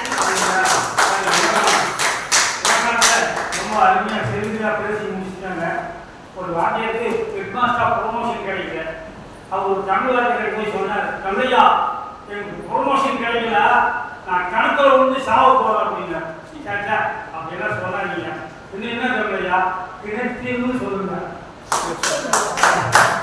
கிணத்தீர்னு சொல்லக்கூடாது, கிணத்தீர்னு சொல்றது. அவன் யார் வேணா இது இலக்கணத்தோடு சாவ சொல்றாரு தமிழையா. அப்ப இலக்கணங்கிறது ஒரு அவசியமா இன்றியமையாத ஒன்று அப்படின்னு மிக அருமையாக நல்லா சொன்னாங்க. மாணவர்களை பற்றி சொன்னாங்க. நல்லா என்னோட மாணவர்களை பற்றி நான் சொல்லணும்னா எனக்கு வரலாம் ஆளாப்பிதான் குழந்தைவோ திடீர்னு ஒன்று நினைக்கிறாங்க அப்படின்னா நான் அதை நம்பிட்டு இருக்கேன். ஒரு நாள் பாசிபிள் பாடிச்சு போட்டு கிளாஸ் போயிட்டு இருக்கிறேன். எல்லாரும் எனக்கு சொல்லி கோவிலுக்கு பாட்டு பாடிட்டு இருக்கிறேன். எப்படி அவர் வருவார் பாடம் நடத்தி நம்மை ஓடி வருவாரா, கேள்வி கேட்டு நம் உயிரை வாங்க வருவாரா, ஏக பள்ளிக்கு வராத வாத்தியார்கள் வாருங்க, பாடங்கள் சொல்லிடுற வாத்தியார்கள் ஒழிங்க, கதை வழி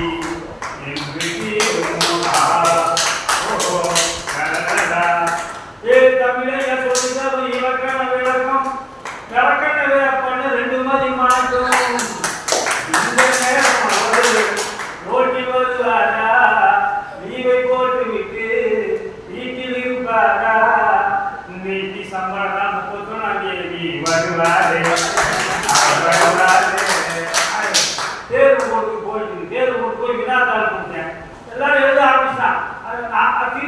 பார்த்துட்டே இருக்கேன். வினாத்தாள் பார்த்துட்டு வினாத்தாள் புரியுதா அப்படின்னு கேட்டேன். அதுக்கு அவன் சொல்றா, மனிதர் புரிந்து கொள்ள இது மனித வினாத்தாள் அல்ல. அதையும் நீ கடினமானது இது மாதிரி ஏமா எங்க மாணவர்கள் அப்படி உங்க மாணவர்கள் ரொம்ப நல்லா இறக்கலாம் இலக்கியமெல்லாம் படிக்கிறாங்க. வாழ்த்துக்கள். நீங்க 3 பேர் மேல அவங்க இங்கே பார்த்துக்கிறேன்.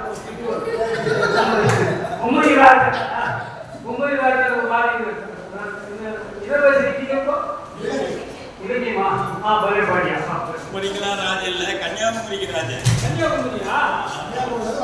அன்பு நண்பர்களே, கடவுளோடு நாம் சேர்ந்து வாழணும் அப்படின்னா நம்ம போக வேண்டிய இடம் சொர்க்கம்.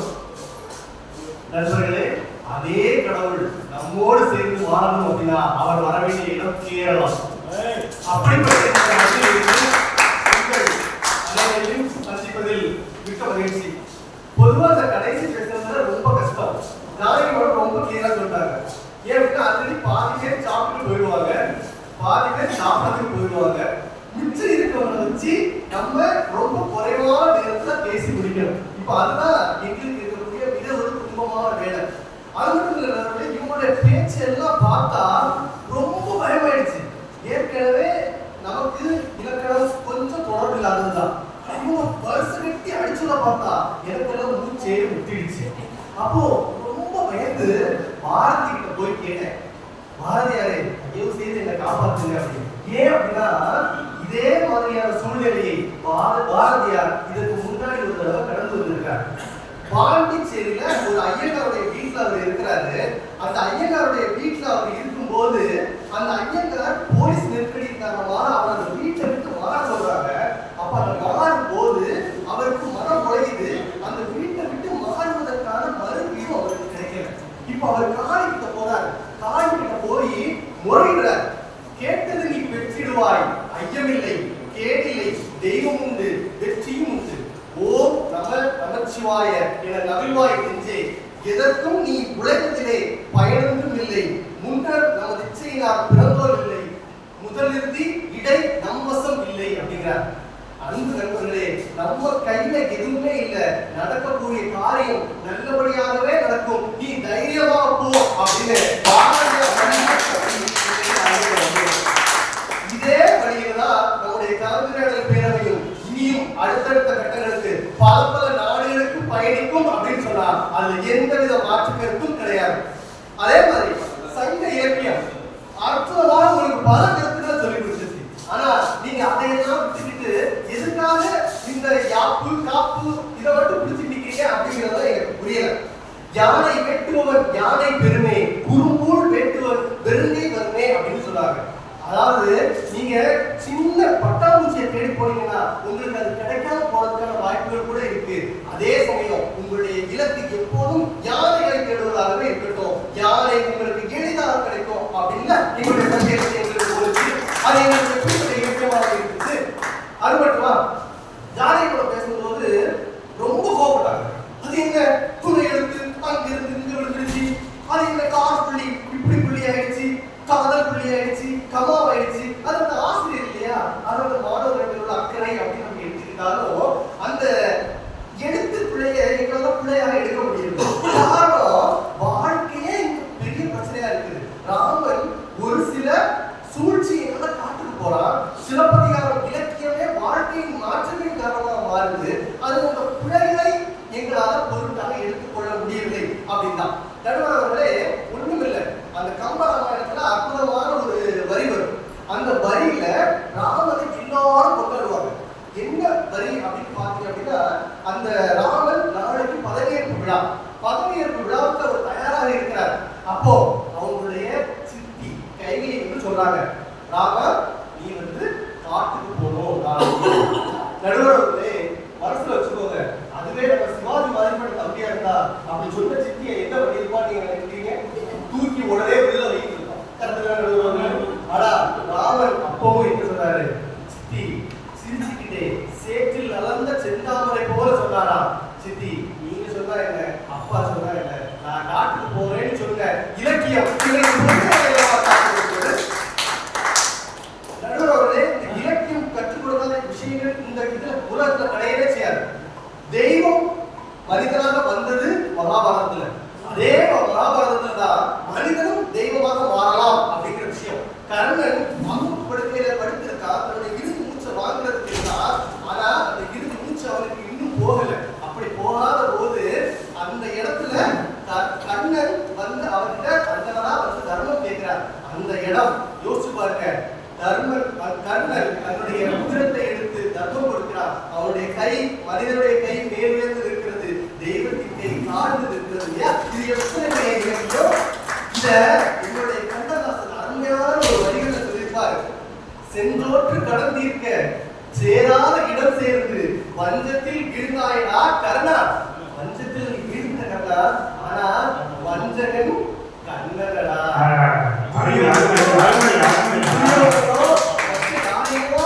தெய்வம் குறை சொல்லல, அந்த வஞ்சகன் நானடா அப்படின்னு சொன்னாங்க. இவங்க காதல் பத்தி நிறைய சொன்னாங்க. எனக்கு அந்த ராபேட்டை ரொம்ப கோபம். ஏன் அப்படின்னா நூல் விட்டா அது காதல், நான் கடவுள் மனைவி நூல் விட்டா காதல். கண்ணதாசன் ஒரு பாட்டு அற்புதமாக எழுதிட்டு இருக்கிறார். உன் கண்ணில் நீர் வழிந்தால் என் கண்ணில் உதிரம் கொட்டுது. காதல் சொல்லியிருப்பாரு. உன்னை மறந்ததினால் சபையில் என் புகழ் வளர்ந்ததடி. கடைசியில 2 வரி கூட சொல்லியிருப்பாரு.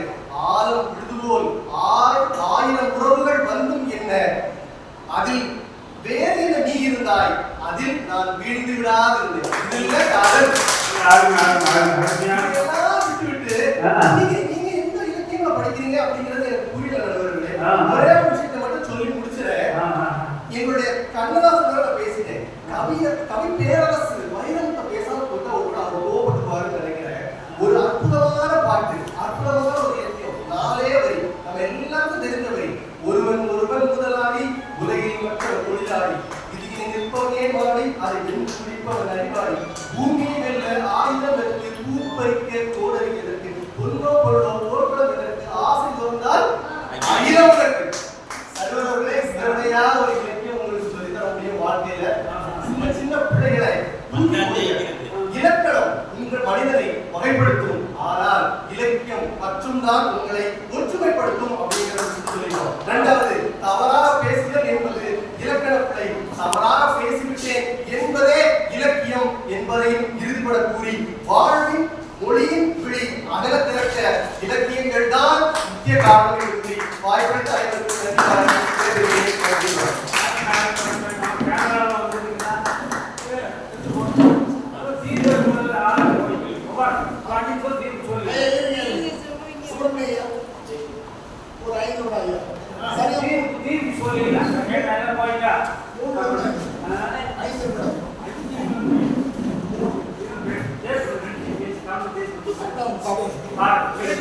என்ன வலிமைன்னா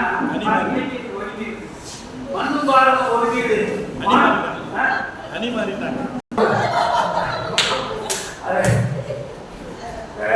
பத்தி சொன்னேன்.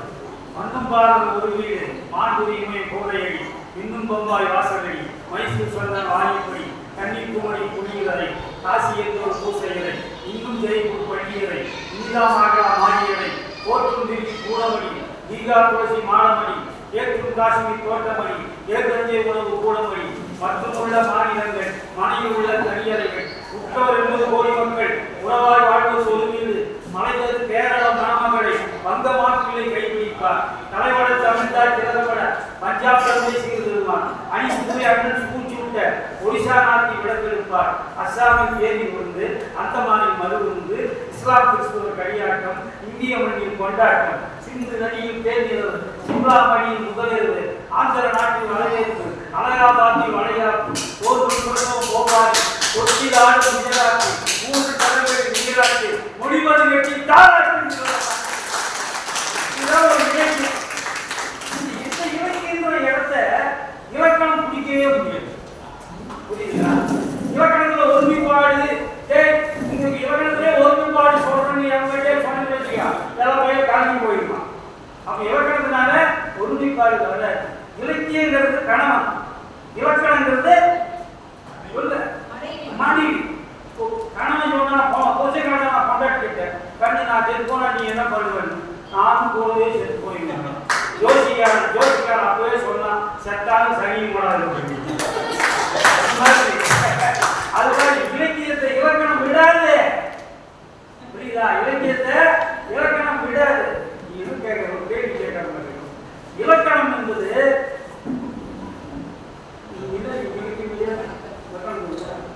இலக்கணங்கிறது தாலி கையிலிருந்து இவங்க சொல்றாங்க, இலக்கணம்ங்கிறது தூக்கு கையிலிருந்து இவங்க சொல்றாங்க. இதான் பிரச்சனை. புரியுதா? அது இலக்கணம் எப்படி தண்ணி போறோம்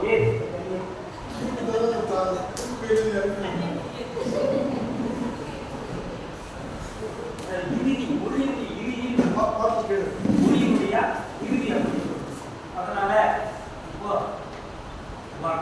கரையில காய்க்கிறது சோளம், இடுப்புல காய்க்கிறது மக்காச்சோளம், கையில காய்க்கிறது மாங்காய் புளிங்காய். கைனா என்னன்னா மாங்க புளியங்கடா சீக்கிரம் இல்லண்ணா இல்லண்ணா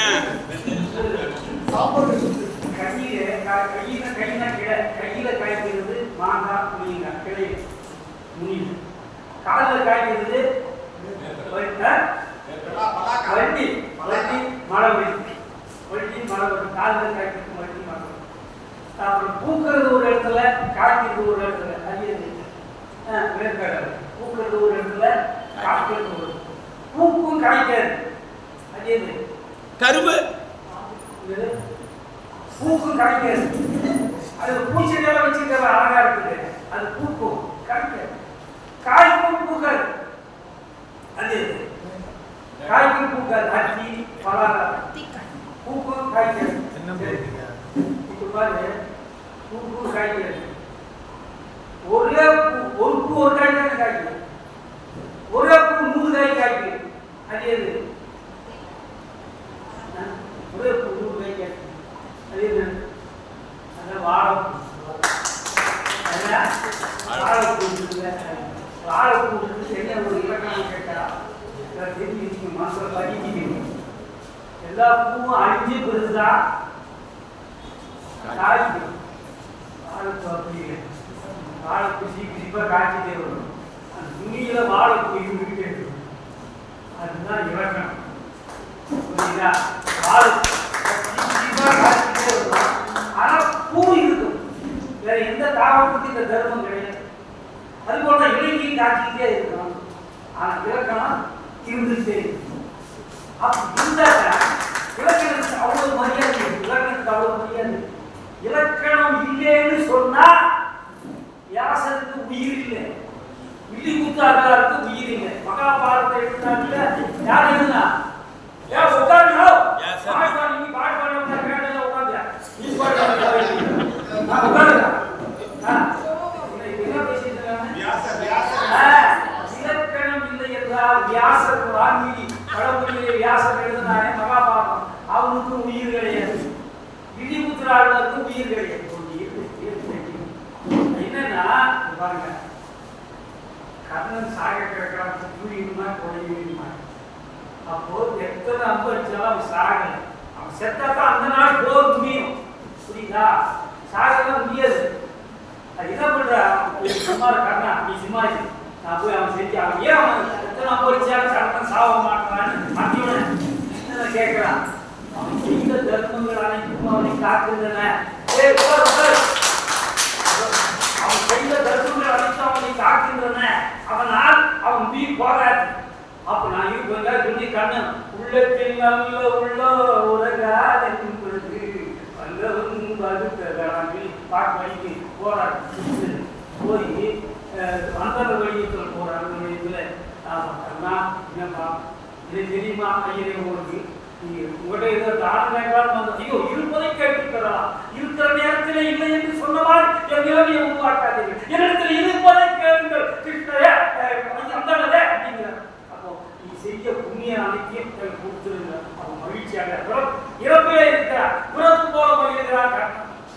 நான் செய்த நான் செய்ய அம்பை பிடுங்கி அவன் அம்பை பிடுங்கி ரத்தத்தை தண்ணீரா வச்சு யான் செய் நரகம் யான் செய் புண்ணியம் அனைத்து உனக்கு தாரணமா கொடுக்கிறேன். இப்போ என்ன உயிர் போயிடும் என்ன விஷயம் கேட்டா அவன் 1000 தர்மம் செஞ்சிருக்கிறான்னு ஒரு கற்பனை உண்மைதான், லட்சம் செஞ்சிருக்கோம். 1000 தர்மம் செஞ்சிருக்கிறான்னு வச்சுக்க, 1000 தர்மத்தையும் கிருஷ்ணனுக்கு தானமா கொடுத்துறான். அந்த 1000 தர்மத்தை உள்ளடக்கிய பெரிய தர்மம் அவங்க கிட்ட இருக்குதா இல்லையா? இருக்குது. புரியுது அவங்க புரியாது. அப்ப எப்படி உயிர் போகலாம்? அப்ப எப்படி உயிர் போகலாம்? அப்பதான் வினை தொகைங்கிற ஒரு இலக்கணம் போய் காப்பாத்துது வில்லிபுத்தூராழ்வாரையும் வியாசரையும். என்ன வினை தொகைன்னா என்னன்னு கேட்டா, நேற்று செய்தது, இன்று செய்வது, நாளை செய்ய போவது அனைத்தையும் அழைக்கிறது வினை தொகை. காப்பி போட்டு வந்தா இன்னைக்கு காப்பி ஆடி போய் கிடக்குது. அவன் சொன்னா காப்பினா வினை தொகையா 56 இருக்குது, புரியா வேண்டாம். அது மாதிரி வினை தொகை என்று சொன்னால் எந்த காலம் நிகழ்காலம் எதிர்காலத்தில் ஒன்றாக உள்ளடக்கியது வினை தொகை என்கிற இலக்கணம். அப்படி கண்ணன் செய்த தர்மம், செய்கின்ற தர்மம், செய்ய போற தர்மம் அத்தனையும் கொடுத்துட்டாங்க. அதனாலதான் அவன் தர்மம் அந்த வித்து தர்மம் ஆயிட்டவன், வித்தாவது தர்மம் ஆயிட்ட கண்ணன் கிருஷ்ணன். அப்படி வினை தொகைன்ற ஒரு இலக்கணம் இல்லைன்னு சொன்னா மகாபாரதத்துக்கு உயிர்கள், மகாபாரதத்துக்கு உயிர்கள். அது போட்டு அதெல்லாம் போட்டு வழக்கில் பாரு, எதியை போடுறதுக்கு என்ன சொல்றாங்க, என்ன பண்றாங்க, எதியை போடுறதுக்கு என்ன பண்றாங்க சொல்றாரு சொல்லுங்க. எலிமருந்து வைக்கிறாங்க, எலி மருந்து வைக்கிறாங்க. பாரு நம்ம தமிழ் பார்த்தீங்களா, எலி விஷத்துக்கு எலி மருந்துன்னு பேர் வச்சுக்கலாம். எலி விஷத்துக்கு எலி மருந்து. அது காய்ச்சலா, எலிக்கு காய்ச்சலா, உடம்பு சரியில்லையா, அது மருந்து கொடுக்குறியா? கிடையாது, விஷத்தை மருந்துன்னு சொல்றான். அது இலக்கணம் ஏற்றுக்குது. புலவர்கள் எழுதுவோ இலக்கணம் எழுதுறானா, மருந்தே தான் விஷமே தான் மருந்தன பாருமே அப்படின்னு பாட்டு சூத்திரம் எழுதுவாங்க. அப்படி இலக்கணத்துக்கு எந்த காலத்தில் இலக்கியத்தினுடைய இலக்கியத்தை அலங்கரிக்கவே தவிர இலக்கியத்தை அது உயிர் போக்க புருஷன் கொண்டாடி 2 பேர் நடந்து போறாங்க. கொண்டாடி பட்டி சேலை கட்டிக்கிட்டு, அப்புறம் கையில கட்ட வளையல் பையல் வளையல் போட்டுக்கிட்டு, கழுத்துல கழுத்தறி போட்டுக்கிட்டு, அப்படி காலில் கொலுசு போட்டுக்கிட்டு, நல்ல நெட்டி சுட்டி போட்டுக்கிட்டு, அப்படி அவன் நடந்து வர இவன் 8 மாதம் சிகரெட்டு 4 சட்டை போட்டு வந்தா அப்பதான் இவருக்கு மரியாதை. யாருக்கு மரியாதை? புருஷனுக்கு கொண்டாடிய ஆடை அடிக்கிறவர்கள் ஆடவர்கள் ஆடையோட அழகாரமா வந்தாதான் புருஷனுக்கு மரியாதை. அதை விட்டுட்டு அவன் சாதாரண சேலையை கட்டிக்கிட்டு இவன் கழுத்துல கழுத்துல கையை போடுவாங்க, பிரேஸ்லெட்டுக்கு போட்டுக்கிட்டு, கை நிறைய கழுத்துலேயே இவன் நகை போட்டுக்கிட்டு, காலி இவன் கொலுசு மாதிரி கட்டிக்கிட்டு, அப்புறம் இவன் கம்பல் போட்டுக்கிட்டு, இவன் நடந்து போறான். 10 வழி 10,000 10 வழி கட்டிக்கிட்டு இவன் நடந்து போறான்னு சொன்னா, அவன் சாதாரண புடவை கட்டிட்டு வந்தான்னு வச்சுக்க, இவன் எவனா ரூசி போயிடாங்கன்னு சொல்லி இவனை போய் திட்டுவாங்க. அப்போ அவனுக்கு பெருமை எதில் தெரியுது, மனைவியுடைய பெருமை எதில், கணவனுடைய பெருமை எதில் தெரியல, மனைவியை பார்த்தா தான் தெரியுது. அப்ப இலக்கியத்தினுடைய பெருமை எதை பார்த்தா தெரியும்,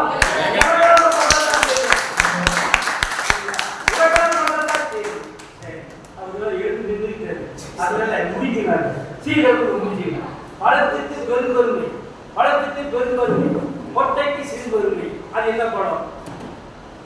பழத்துக்கு பெரும்பெருமை, கொட்டைக்கு சிறுபெருமை, அது பலாப்பழம்.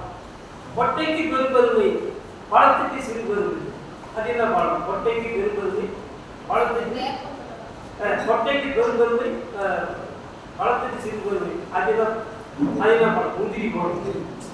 அது முந்திரி படம். பழத்துக்கே பெருமை இருக்கும், கொட்டைக்கு பெருமை இருக்காது. பழத்துக்கே பெருமை இருக்குன்னா அது மாம்பழம், கொட்டைக்கு பெருமை இருக்காது.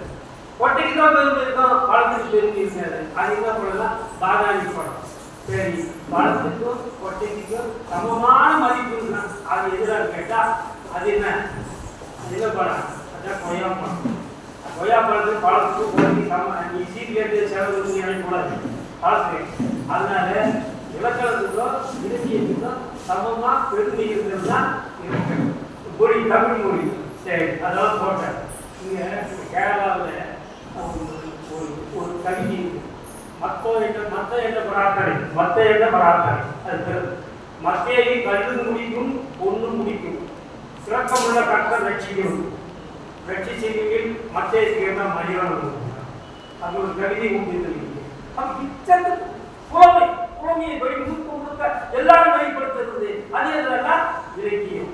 ஒரு தனி ஒரு 5 நிமிஷம் நான் என்ன சொன்னேன், ரெண்டு பேச மாட்டேன். அப்ப என்ன சொல்ல 5 நிமிஷம் முடிக்க சொன்னா இல்லையா?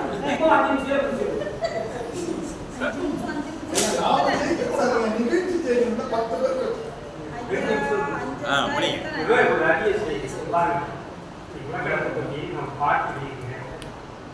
அப்துல் ரஹ்மான் முன்னாடி பாடி காட்டுற பாட்டு அவரே வெட்கப்பட்டு நாணப்பட்டு சொல்றது சரியா தான் இருக்குது என்கிட்ட சொன்னார். அந்த பாட்டை இப்ப நான் சொல்றேன். வந்த நாள் முதல் இந்த நாள் வரை கவிதை மாறவில்லை. தேன் எழுந்த செசி தடை அடித்தொடை வகுத்த வெண்பாதவர் கதிப்பா வஞ்சிப்பா எதுவும் மாறவில்லை. கவிதை மாறிவிட்டான், புது கவிதை ஏறிவிட்டான். வெண்பா ஆசிரியப்ப கதிப்பா வஞ்சிப்பா எதுவும் மாறவில்லை. கவிதை மாறிவிட்டான், மரபை மீறிவிட்டார். நிலை மாறினார் தலை மாறுவார், புது கவிதை பாதை ஓடுவார். முறை நடைமுறை கவிதை என்றோதுவார்.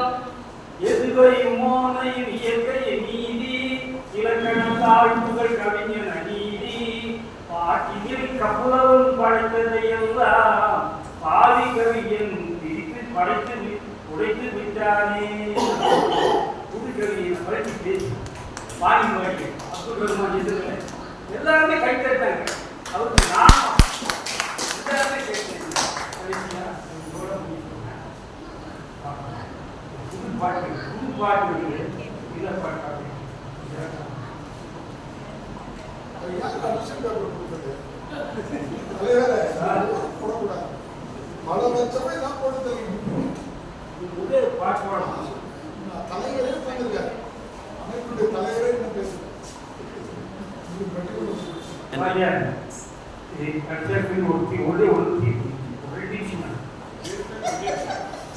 கட்டுப்பாடு பாட்டில் இல்லை, கட்டுப்பாடு பாட்டில் இல்லை, கட்டுப்பாடு எட்டில் இல்லை. பாட்டு இல்லை வீட்டில் யாப்பாடு கடைபிடிக்க திட்டமில்லை, கடைபிடிக்க சட்டமில்லை. வெற்றி தோல்வி என்றில்லை கேளப்பா. 40 50 இலக்கணம் இலக்கணம் கடைபிடிக்கிறது வருகிறாங்க. இது இலக்கணம். உனக்கு தைரியம் இருந்தா உனக்கு வலு இருந்தா கடைபிடிக்கும் இல்லையா? அதான் ஒளிமையில சொல்றாங்க. மாஞ்சி கழியும் கூட கட்டளா இல்ல இவங்க போல கூட நீங்க போல பண்ணீங்க. ஒரே தீர்ப்பு சொல்ல ஒரு நீ வந்து நான் விடுத்த வழி நீதி வகுத்துருக்க, நீ கடைபிடிச்சா கடைபிடிச்சா இல்ல நீதி இன்னொரு விதியை வச்சு கேட்கலாம். அதுதான் புது கவிதைக்காரங்க கடைபிடிக்கிறாங்க. அப்துல் ரஹ்மான் வயமுத்திங்கிறத தெரியல இல்ல கேட்டா நான் வகுத்த விதி இருக்குது. இழைத்த இலக்கணம் தொல்காப்பியம் பிழைத்த போல வருத உடனே வந்தனம் செய்யலாம். திரும்பி முடித்த தெளிய ஒரு கடனே நான் எழுதுற இலக்கணம் தப்பா இருந்தா நீ வேற ஒரு இலக்கணம் எழுதிக்க, வேற ஒரு விதியை எழுதிக்க, விதிக்கு முரணா எழுதாத அப்படின்னு சொல்றாங்க. அது மாஞ்சியின் கலியில் புகா கலிப்பாவின் இலக்கணி வந்து ஆஞ்சியிறாங்க. அகவல் இருக்கு அல்லாதவர்களா காஞ்சியின் மயங்கும் தலையும் ஆகுதே அப்படின்னு இது இப்ப என்ன கேட்டா இது இலக்கணம் வந்து நீர்வது தான். இலக்கண ரூலு நீ விராட்டி பவுது, இலக்கண ரூலு நீ விராட்டி பவுது.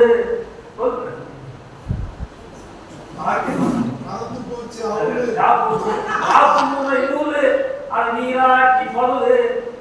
எல்லைகள் தாண்டு அது தாண்டா யாப்பு. எல்லைகளை தாண்டா யாப்பு. இலக்கணம் போகும் சொல்லலாம். அதே வயலுத்தி பயிற்சியாக தெரியுது. அதுக்கு நம்ம என்ன பண்ண இப்போ ஒரே விஷயம் உயிர் எழுத்து 12 முடிச்செழுத்து 18 முதலெழுத்து என்று சொல்லுவார். உயிராக மெய்யாக இவர் இருப்பதனால் இவ்வாறு இங்கு சொல்லுவார். உயிர்மே ஆயுதம் உயிரெழுத்து ஒற்றெழுது குட்டி என்புடன் குட்டி எதிர ஆயுத குழுக்கம் அவதார கொடுக்குடன் அகர குறுக்கம் ஆகிய 10 எழுத்தும் ராஜெழுத்து என்று சொல்லுவார். சொன்ன மொழி நெஞ்சிலாடுங்கே ஏயா உயர்வே வினா எழுத்து என்று பாடுங்கே. எழுத்துக்கள் கணிகின்றும் பல சேர்ந்தும் போல் சொன்னா சொல் என்று சொல்லப்படும். இவை கேட்டுக்கடா நீங்க பார்த்துக்கடா இவர்களும் சொல்லப்படும்.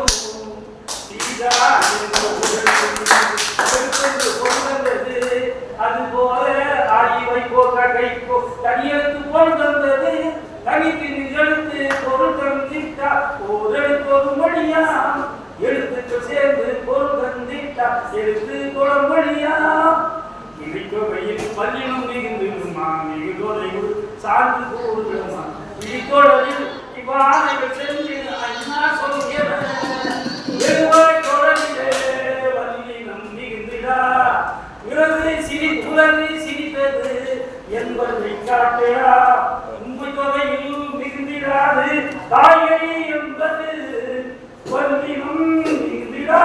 இடங்களே இவைகளே தகுதே நான் அப்படின்னா நீ சொல்றிய யோசிக்க பேசுறேன். உயிருக்கு 12 நீருக்கு 18 அது இலக்கணமானது. அது இல்லாம நீ என்ன பண்ணுவ? உயிருக்கு 12 நீருக்கு 18 நிமிடத்தை 24 ஆயிரத்து ஒன்று இருக்குது இலக்கணம் தானே. அந்த இலக்கணம் நம்ம எப்படி இலக்கியத்தை போய் காப்பாற்றணும் அப்படின்னு கேள்வி கேட்டா அந்த இலக்கணம் மட்டும் இலக்கணம் வந்து தங்கமா இருக்கு. அது தங்கமா இருந்தா பயந்தா. ஆனா அது நகையாமா இலக்கியமா மாறினா அது தங்கத்துக்கு மதிப்பாங்க. என் மனைவி ஏற்பட்டாங்க இந்த பாட்டையெல்லாம் கண்ணீர் கூட பார்க்க முடியாது. இன்னுக்குள்ள அதுக்கு பாட்டு எழுது. இன்னுக்குள்ள இந்நீரா கண்ணுக்குள்ள கண்ணீரா நெஞ்சுக்குள்ள இந்த மனைவி பஞ்சிக்குள்ள நூறாக மூவேந்த வாழாக எந்தருக்கு வந்த துணைவி. வெயில் கால வேர்வை போல குளிர்கால போர்வை போல பாசம் காட்டும் வார்த்தை போல நிமிஷம் காட்டும் ராசாட்டி. இரவு நேரவான போல அழகு நிறைந்த நேரத்திலும் பகல் நேரவான போல அழகு குறைந்த காலத்திலும் நெஞ்சனும் கொஞ்சியாக பஞ்சிமையும். ஏழை வீட்டு வறுமை போல கோழை வீட்டு பொறுமை போல கோடி இன்னும் தேடி வந்தும் பாடியாத வண்ணமலர். பாலை வனத்து மனதை போல சோலை வனத்து நிழலை போல காலை முடிக்கும் சூரியன் போல மாலை முடிக்கும் சந்திரன் போல காலமெல்லாம் காத்திருப்பா ஈட்டை காட்டும் பூட்டை போல அப்படின்னு மனைவி எழுதுறார். ஆனால் மனைவி இருக்கு வரை எல்லாமே மானியம். மனைவி மறைந்து விட்டா வாழ்க்கையை சூனியம். இருக்கு வரை தெரியாத அவள் சிறப்பு. அவள் இல்லைன்னா வேகாது முன்பது. பேச்சுக்கு துணை இருப்பார் யாரால் மூச்சுக்கு துணை இருப்பார் சம்சாரம். சொல்லி இலக்கியம் தான் இலக்கணத்தை பெருந்து எடுத்து காட்டுகிறது. எனவே மொழியின் விழி இலக்கியம் தான்.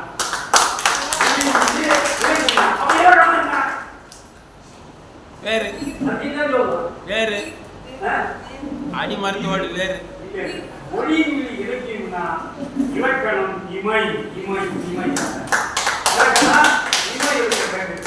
சக்தி பாதி சிவம்பாதி 2 கலந்து தானே சிவபெருமா. பாதி சக்தி பாதி சிவன் சேர்ந்தது தானே இல்லையா? அதான் அர்த்தநாடி சொல்றேன். பாதி சக்தி பாதி சிவன் சேர்ந்தது தான் சிவபெருமா.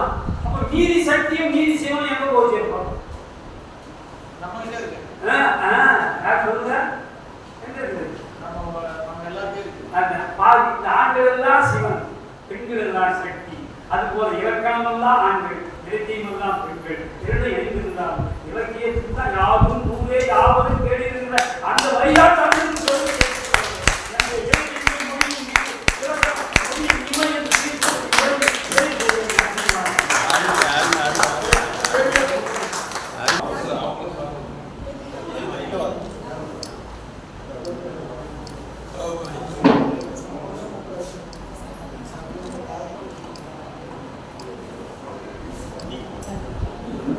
நீங்க பேசலாம்.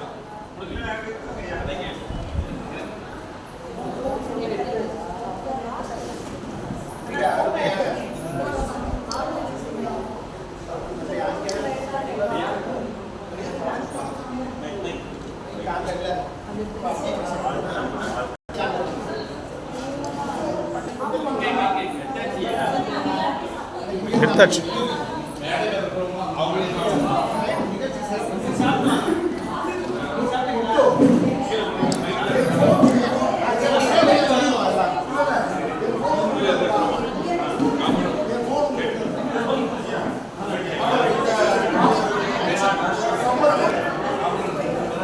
பேச்சாளர்கள் அறுசுவை.